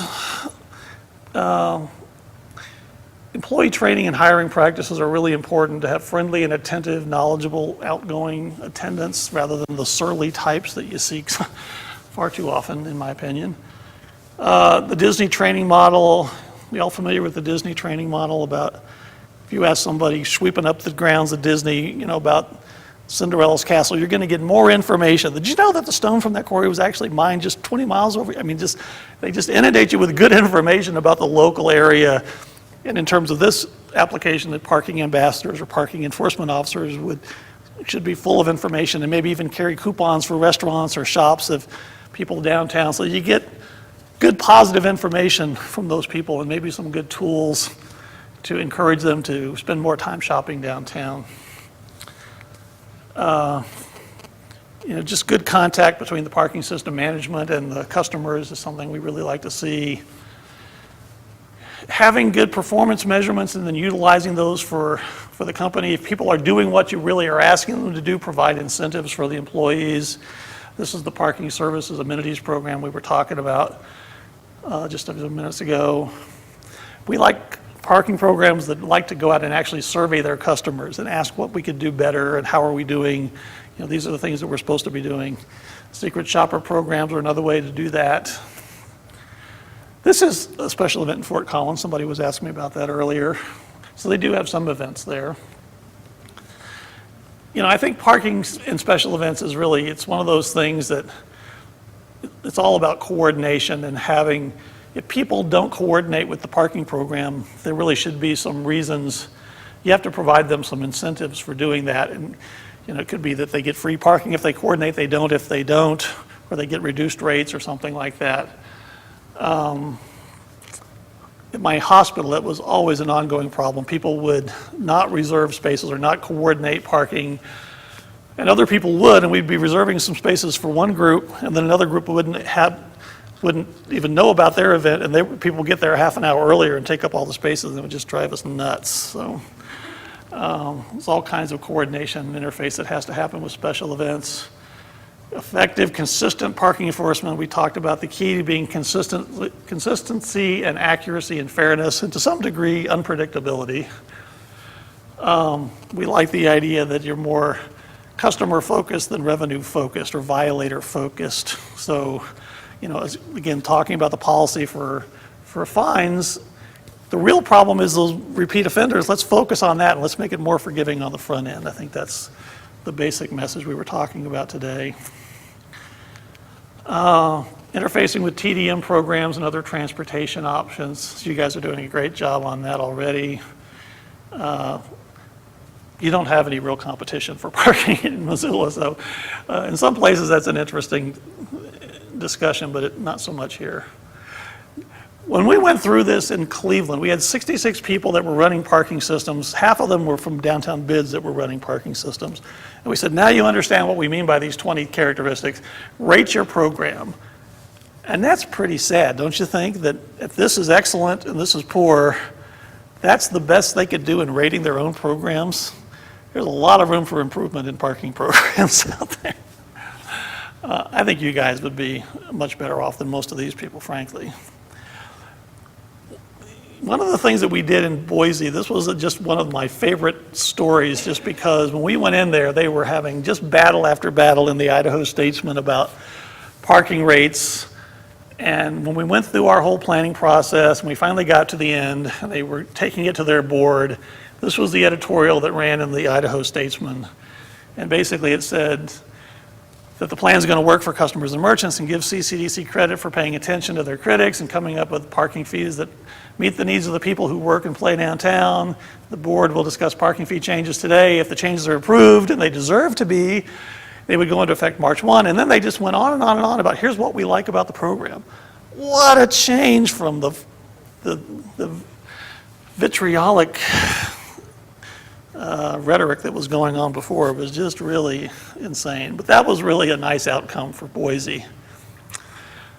We talked about, I don't know if we have time to go into this, but this is sort of the economic development stuff. We've talked about some of this stuff already. This is Boise's program, just at a snapshot. 3,800 off-street spaces in 2003. They only run the off-street, they don't run the on-street.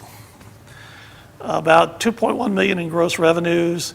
These are their TIF districts. This was the one that was existing. These are the two new ones.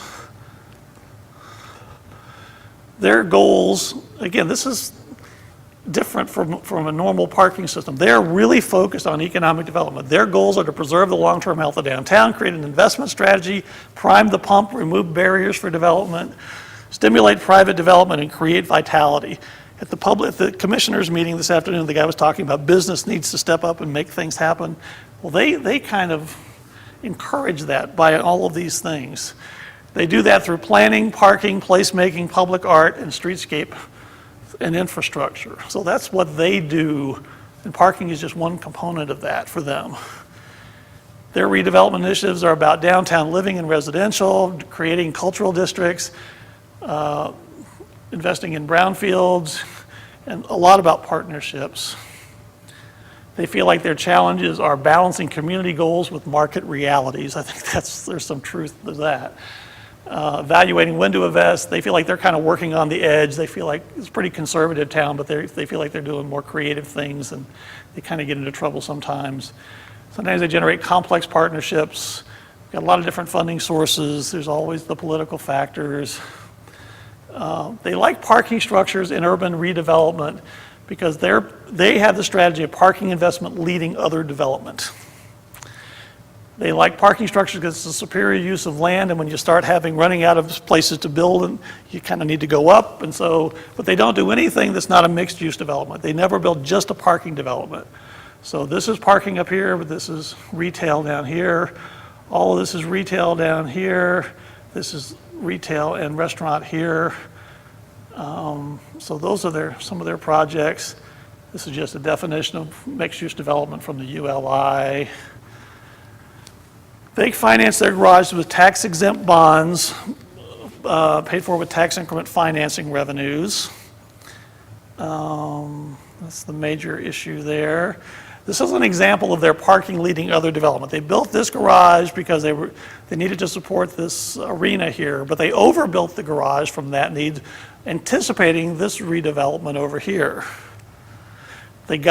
What they wanted was a development to come into that area, so they got the Bodo project, which was 8,200 square feet of retail and restaurant, 9-screen cinema, 3,400 square feet of office, 186-room Hampton Inn, and another parking garage to support the Hampton Inn.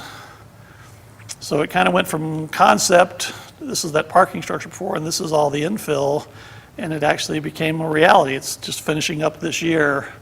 But the really interesting thing I thought was for them to pay off was it created an urban lifestyle center, which they wanted to do downtown. It generated $600,000 in tax increment financing by 2007, an additional 1,000 cars per day, which generates over $1 million in net revenue by 2010.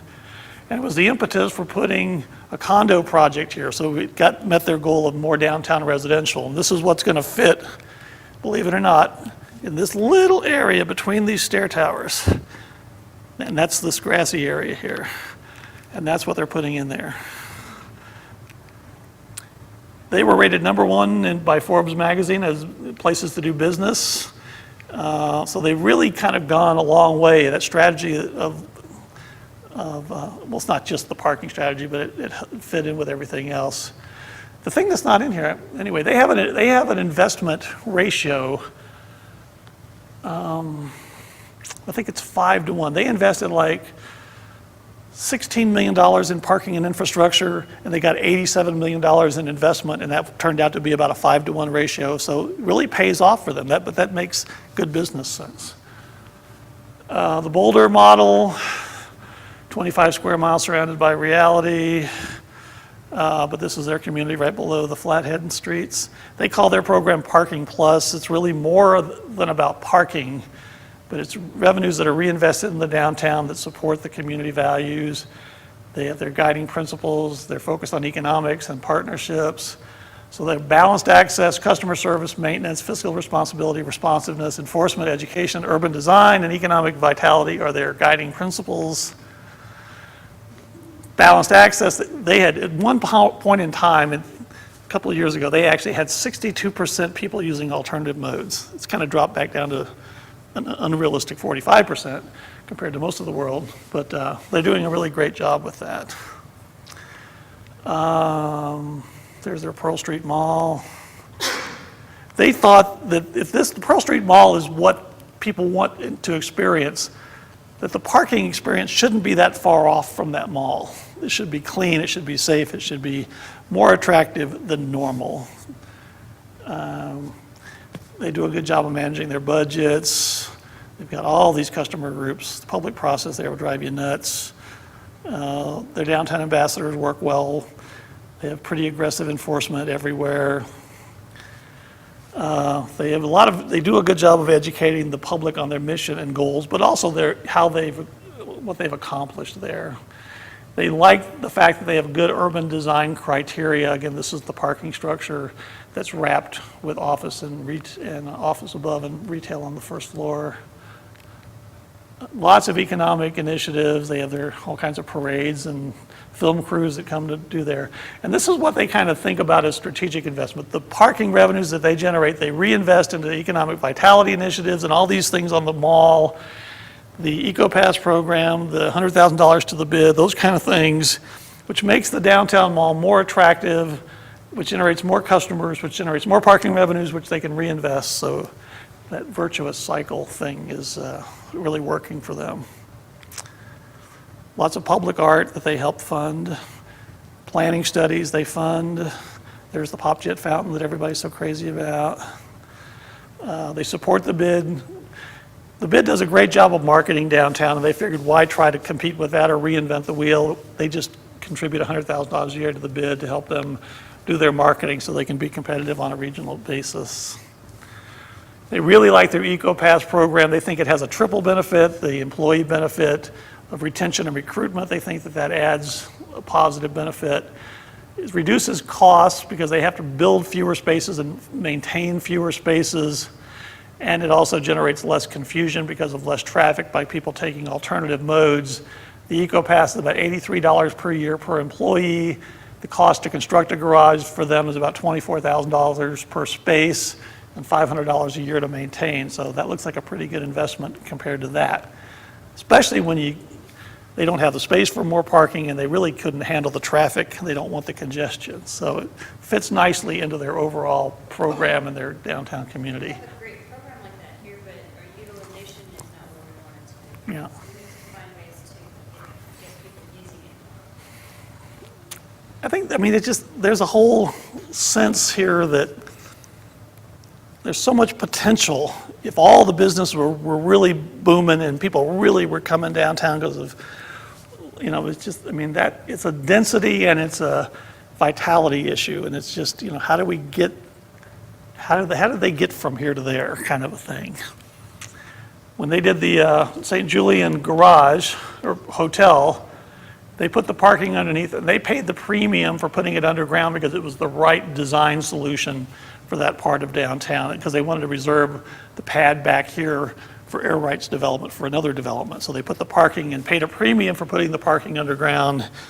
But from an urban design perspective, they thought that was the right solution. Lots of partnerships. Molly runs the program, is probably the most politically savvy person I've ever met in my life. She's not the most technical parking person I've ever met, but that's really not her strength. She's surrounded herself with people that have good skills in that area. But in terms of developing relationships with Go Boulder and the Convention Center and Visitor Bureau and the Downtown Boulder Inc. and the university,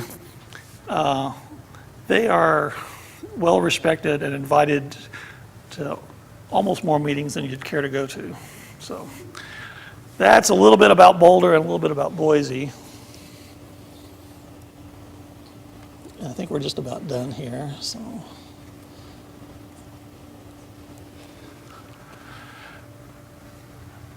I always love this slide.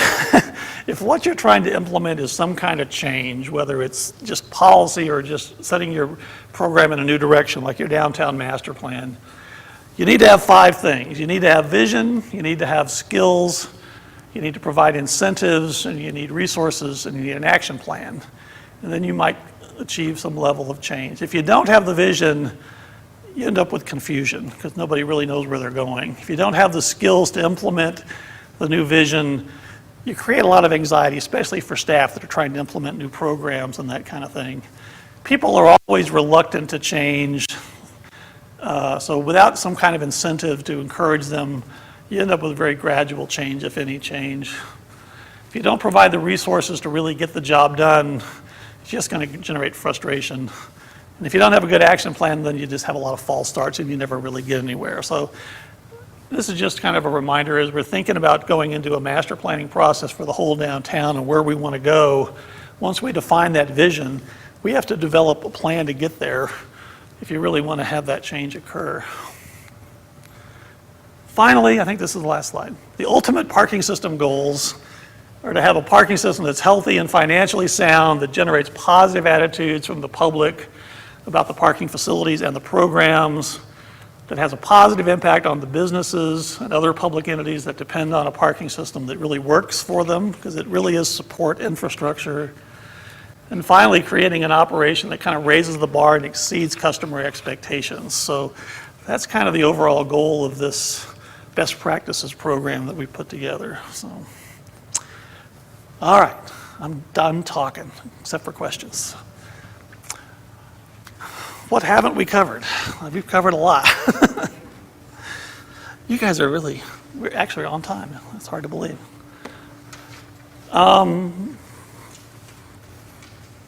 You're planning a downtown master plan. That's kind of exciting. That's really an opportunity, I think, for us to really look at this in concert with everything else that's coming downtown. So I'm kind of excited about that.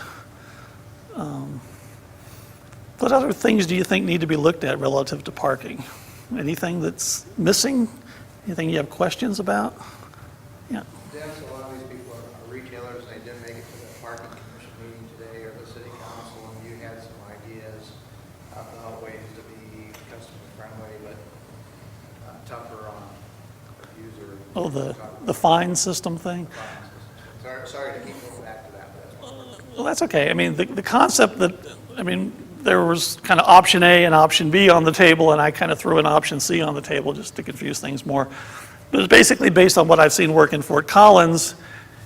And from my perspective, the on-street parking is your most valuable resource. You really need to manage it effectively. And the most common problem, and the big problem, is those employees that take up what should be short-term spaces for customers and park in them all day. And whether it's the same spot all day or the 2-hour shuffle, it's still the same impact. The spaces aren't turning over like they should.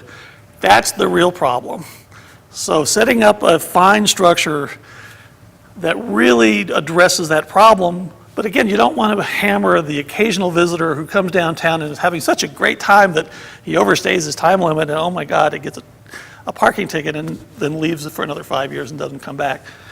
So be more forgiving on the front end. Maybe make the first one free is what I suggested, and then maybe a 5, 10, 20, 40, 60 over a rotating period. I think it's 180 days in Fort Collins now. So that if you start getting into the 4 or 5 or 6 or 7 parking tickets in a 6-month period, you're paying some serious money. You're really starting to have an impact. If you really want to modify that behavior, that's kind of what it takes. It has to get serious. $2 a ticket ain't going to cut it. And the rates for off-street parking, it should be less expensive to park off-street legally than to park on-street illegally, I guess is another bottom line principle of that concept. So that's kind of what we talked about. Did I leave anything out? Just the belonging hand said that maybe, I know Bozeman does it, maybe Missoula can do it. One of our concerns was they moved one space. I saw someone this morning in front of the downtown association Right. office. I think she might have been out of the window, back out of one space, a little bit into another space. Yeah, there's a block face ordinance. You can change laws for that. Yeah, you change the law to basically, to move legally out of a space, you have to move at least a block or 2 blocks.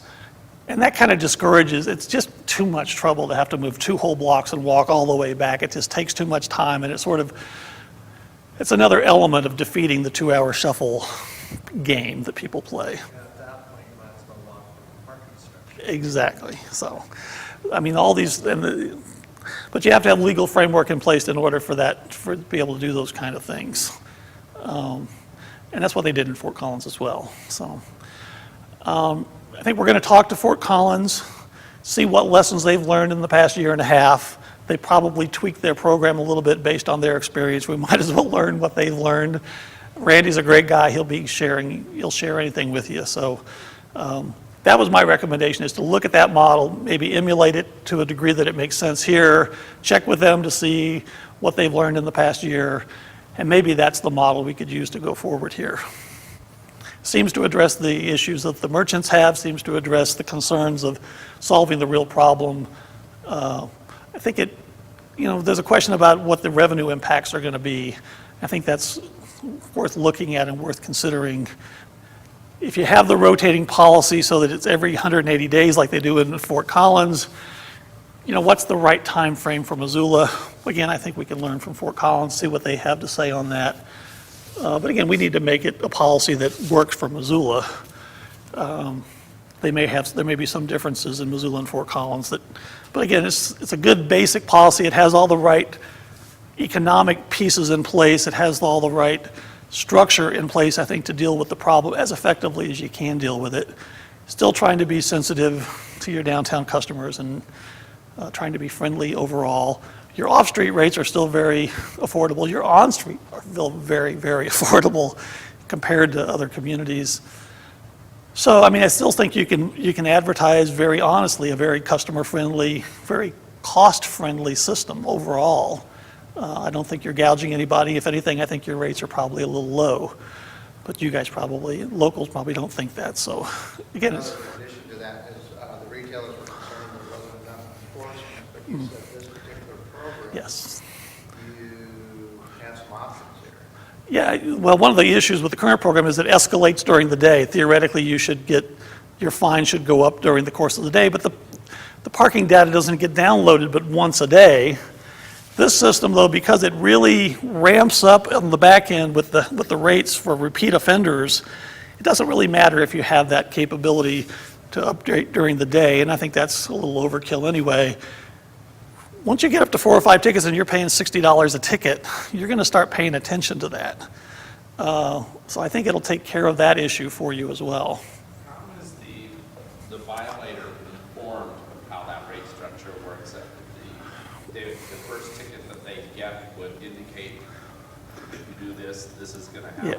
Well, one of the things we talked about is having a good education campaign and rollout so that everybody's pretty well educated on the front end. But the first ticket, the warning ticket, is really an educational piece. It should really spell that out and try to keep it very simple, but it should spell the rules out for them at that point if they haven't heard about it from some other mechanism.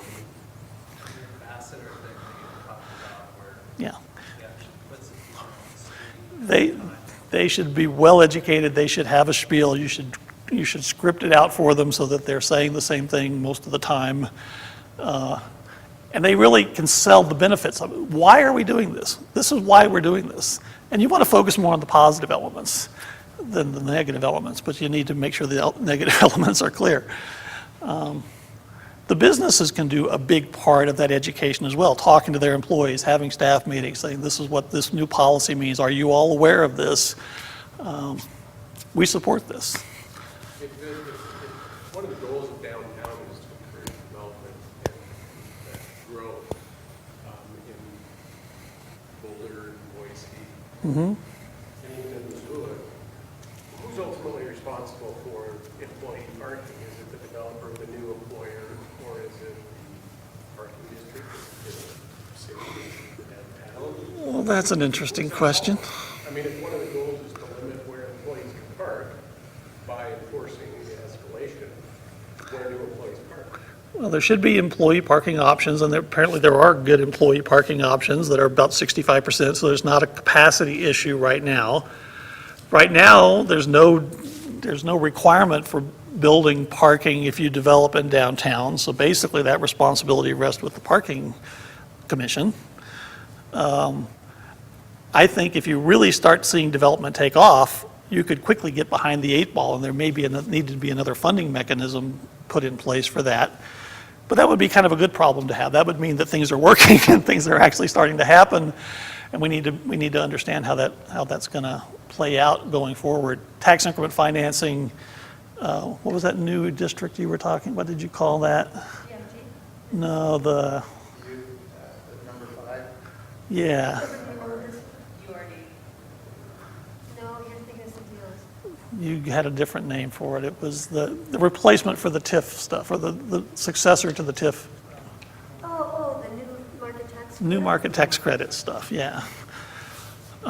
So anyway, there are other mechanisms out there like that. Some people talked about a special assessment parking district fee for downtown, which might make some sense long-term. If you really start to have it to build, multiple garages, you're going to need some kind of funding mechanism support for that. or would the downtown make that 1-to-5 ratio investment? The parking commission should try and help out in some way. if they had the resources, I think that's a valid strategy. Right now, I'm not sure you've got that kind of resource available. That's where the other funding, somebody else was talking about user or impact fees. I heard some of the discussion on the TV last night about that when I was flipping through the channels at the council meeting, yeah. They're also going through a review of zoning codes right now, so that's going to be an important discussion as well. Well, and that's what, one of the things I was going to ask you about. You know, the zoning is going on at the same time we're working on a downtown development master plan. And the downtown consists, I mean, the greater downtown area where we're going, the map. I don't know what we're calling it, but the master plan study area is much greater than what you would really visualize as downtown today. Right, and and my point is it consists of what we call central business district zoning, And commercial zoning, residential, multifamily, and several other districts. Well, this sort of simultaneous zoning and planning effort, which are two different things, and you don't change, and the rules are we don't change the zoning or change the zoning district until all the new zoning rules are in place, and then could look at changing the zoning. But we will be reviewing, at least as I understand it, all of the standards for every zone, and maybe even creating some new ones. So the central business district zone could, you know, right now there's no parking requirement. You know, in the change of it, it could require, you know, it could be entirely different, as could the C district and the multifamily. You know, where do we bring in some help? I mean, it's a citizen. It's the hope is that it's a citizen generated or citizen input. my strong recommendation would be that that kind of work needs to be part of the master planning process because they're so integrally related. And as part of the downtown master planning, the people that do downtown master planning have good experience with zoning codes and zoning code revisions and modifications. We're redoing the whole downtown Dallas zoning code right now. We're just a small part of a bigger team that's doing the parking piece. So there are people out there that focus on different elements of that, but to me, it seems like it should be part of the discussion of the downtown master plan. It shouldn't be a separate discussion at all. Well, and the timing of it's funky because the consultants are here to do the zoning right now, and the consultants for the master plan project won't be here till probably September, November. Well, if you can get the basic zoning draft requirements and then kind of hold to see how it meshes with the rest of the plan, that might not be a bad thing. Well, you want your zoning to match your plan, not necessarily your plan to fit your zoning. Well, I would agree with that. That's kind of why I think it should be the other way, but. But they're also saying that it'll take probably 24 months to do the zoning revisions, and, To 30. oh, really, yeah. And hopefully the downtown master plan will be done in 15 to 18 months. Who knows? It'll be interesting, won't it? It's, But where should we, one of the citizen inputs, I mean, there is a setup for citizen input, and we have a consultant that's working on the zoning, a couple of consultants. who is that, by the way? I don't know who the consultants I are. went and didn't pay attention to what their company was. I'd just be curious. I mean, there's some that I know that I really respect and others I don't know at all, but But should we be expecting them to bring in some parking consultants? Should the, I don't know. It depends on how I would savvy they envision are. that the zoning process would not bring in parking consultants. I would envision the master plan process would have a parking component to the team that ultimately gets hired. I would hope so, but but zoning. there are zoning people that just do zoning and they've always done zoning and they've always done zoning the same way, which would be scary because there's a lot of new concepts out there. There's form-based codes, there's, But all of our current zones talk about parking. It's not, parking isn't described in a separate document. It's Right. integrated, Right. at least right now, is integrated into the zoning code. So the whole parking issue is going to be discussed, but it needs to be in my mind, it needs to be discussed with some with some people that understand parking and not just citizens who are frustrated with parking. Here, here.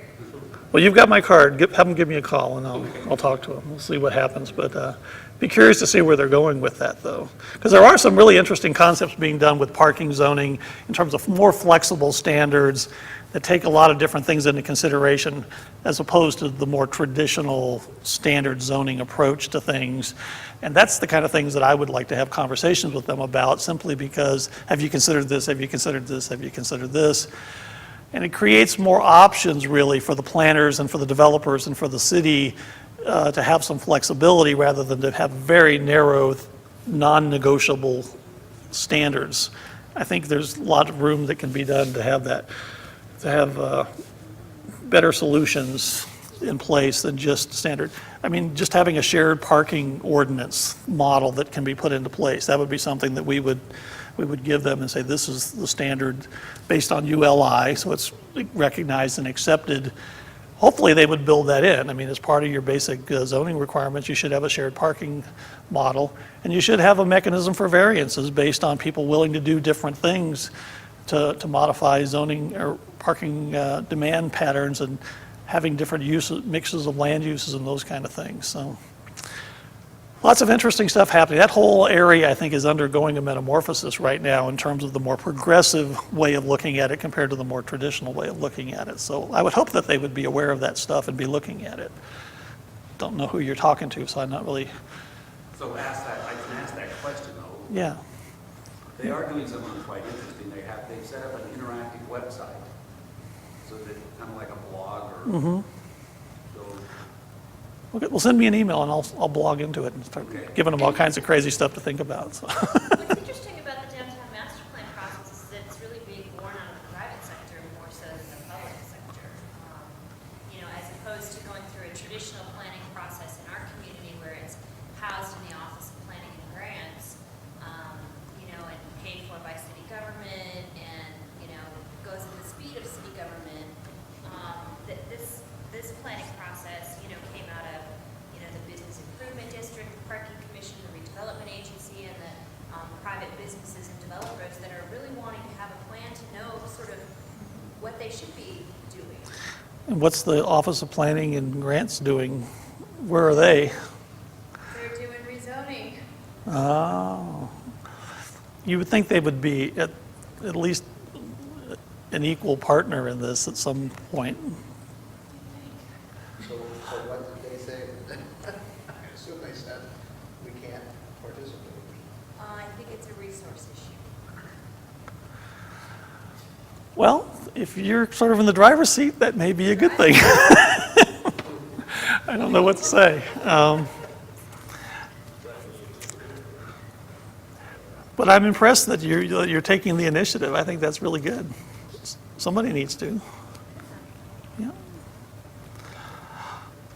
Okay, well, thank you very much for coming and listening to another 2 hours of parking insanity. Thank you for coming. Thank you. You're welcome.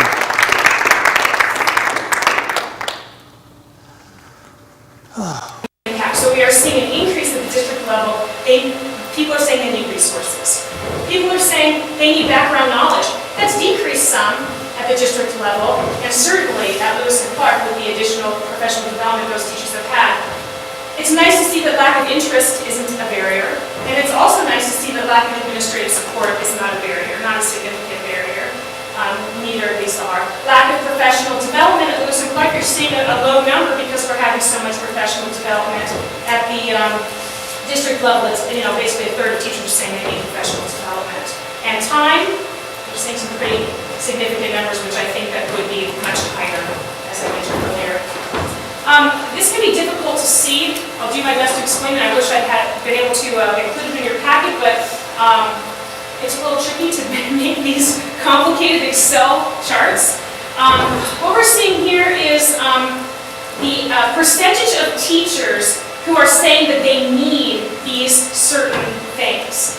So they're saying that they need, that this would help them with implementation. If they had university courses in Native American studies, if they had interaction with Native people, if they were working with a Native learning partner, if they had access to professional collection to self-teach, access to pre-created lesson plans. Look at that. Our teachers want pre-created lesson plans. They don't want to have to create them themselves. They don't want to have to reinvent the wheel. These OPI lessons that all the different grants around the state have created are going to really help fill that need.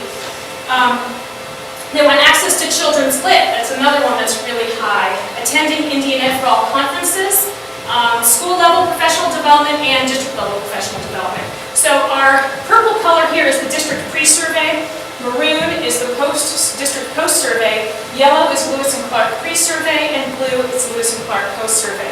So I think in all cases you're seeing that Lewis and Clark teachers' needs have decreased, and that's got to be because of the influx of funding that has enabled us to work with Native learning partners, increase the Native presence in our school, acquire more resources, attend conferences, have site-based professional development.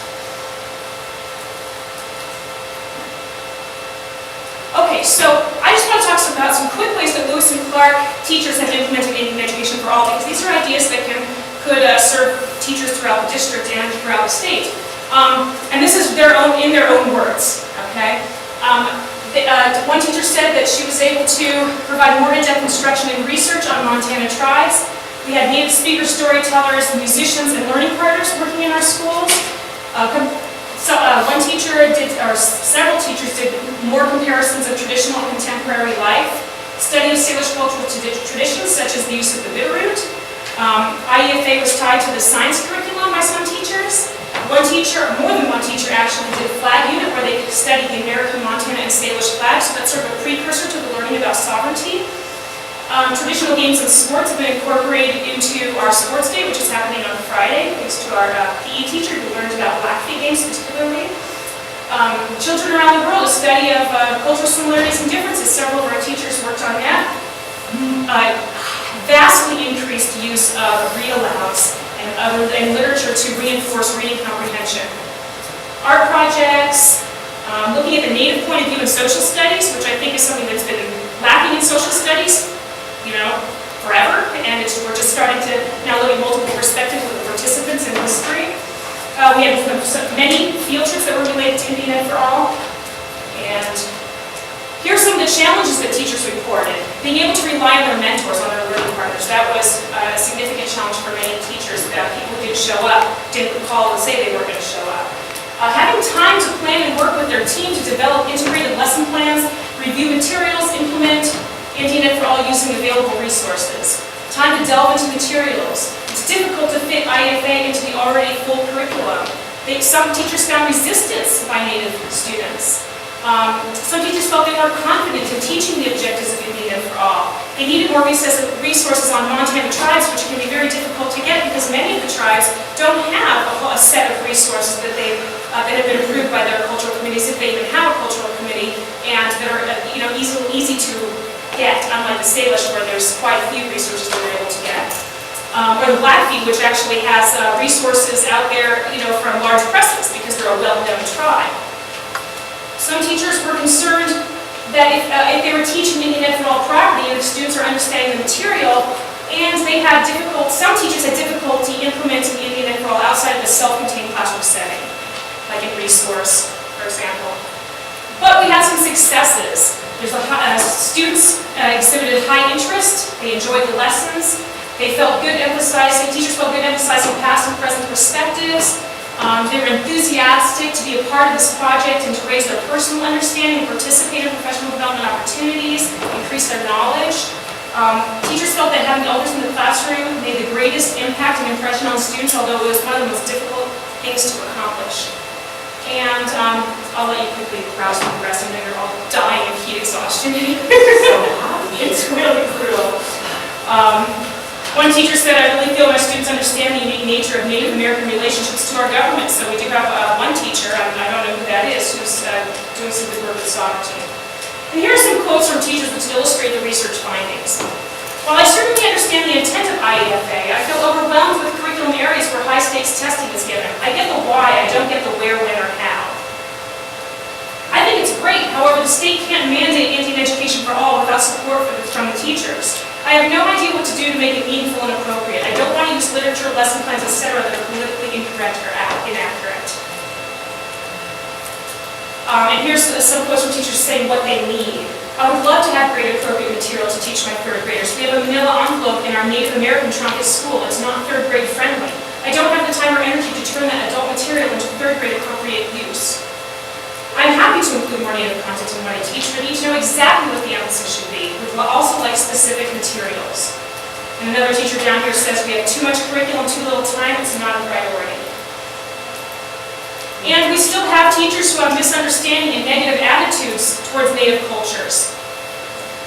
Two quotes that I thought were telling are, I'm happy to teach a 2 to 3 week unit, but it's overkill to teach all year long. This is an important topic. More money should be spent on teaching natives the importance of a good education. And I respect the rights and background of Native American students who feel that everyone, not just Native Americans, have the same rights. We are more worried about their education than they are. Are we still paying for the atrocities of the past?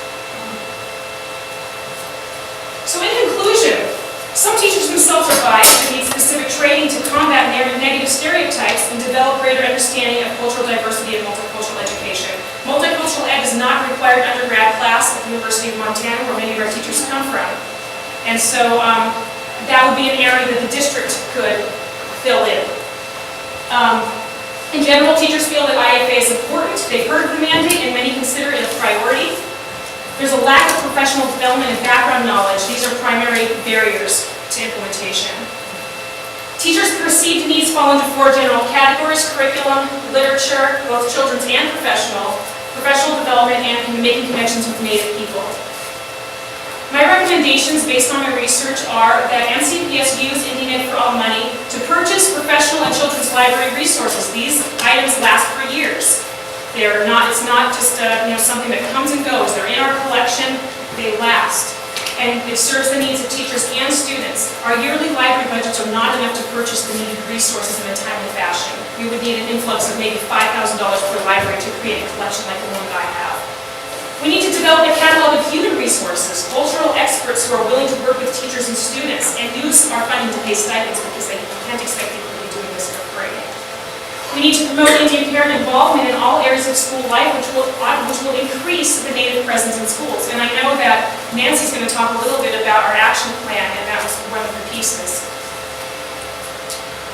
Recommendations for professional development. We need to meet teachers where they're at in their learning process. So we need to offer professional development opportunities that are both site and district based. We need to make them some training mandatory. And in some cases, we're going to need to focus on prejudice reduction. Some people are going to need that understanding of the essential understandings. They need to, even after the August 30 or 31st PIR date, there were many teachers who didn't remember that they learned about the essential understandings at that time. So it can't be just a one-shot deal. Here are the essential understandings. We need to go in depth into what they are and how to integrate them into the curriculum. Knowledge of Montana tribes, it's going to take a long time to learn about the tribes. So let's start with the tribes that are near us and the tribes that most of our students are. Most of our students are Blackfeet and Crow, and then the Salish are nearest to us. So maybe if we focus on learning in depth about those tribes, we'll be able to step into this Indian education for all requirement with more ease. And we need training on integration. How do you integrate all this new information into the curriculum that already exists without having a whole new curriculum area added? Funding should be provided to send teachers to conferences and workshops or to take university classes, because teachers have different learning needs. Some teachers are going to learn better from site and district-based professional development. Some are going to learn better from university classes, and some are going to learn better from conferences and workshops. So let's meet teachers' individual needs. And the curriculum office should develop grade-level specific lesson plans with each curriculum revision, such as the communication arts curriculum revision that's happening right now, the library media curriculum revision that's sort of going into its second year, right, Julie? And that's another thing that Nancy is going to be talking about with our action plan. And finally, a quote from one of our teachers, and I don't know who it is because it was an anonymous survey. I believe that implementing Indian education for all has been a transformative experience for me, professionally and personally. It has provided experiences for my students to develop knowledge, understanding, appreciation, and respect for Native people. My Indian students have felt included and proud of who they are, and have reached out to their families to learn more about their heritage. And I think that sort of sums up what Indian education for all can do for our students. I'm sorry. Decrease overall. Any questions? When I had an opportunity to sit in on, was it Indian Club that we were at Hellgate? It's the Native American Studies class. The Native American Studies class At Hellgate? at Hellgate. And I thought it was interesting because I asked the students that were present what they thought, as Native students, as Indian students, what they thought of Indian education for all. And their attitudes, they were not real pleased with it. And I just thought that that kind of feedback should be incorporated into Indian Ed for all. The discomfort that some Indian students feel about Not only from the session of the culture. from Indian elders, but also from Indian students, and to at least take the time to listen to what it is that they would like to see added to the curriculum. So, Well, I think it just, I'm sorry. I'm Karen Allen, I'm principal of Lewis and Clark, and I've lived with this for a while too. I think it just takes time.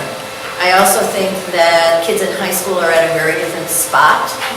I'll tell you, my experience is that when Indian people, and it does not matter whether you're tribe or not, walks into your classroom, Indian kids sit up straighter. And there's just a real sense that that I understand. And I think if we can help teachers in Indian families and Indian kids develop communication earlier, then maybe high school Indian kids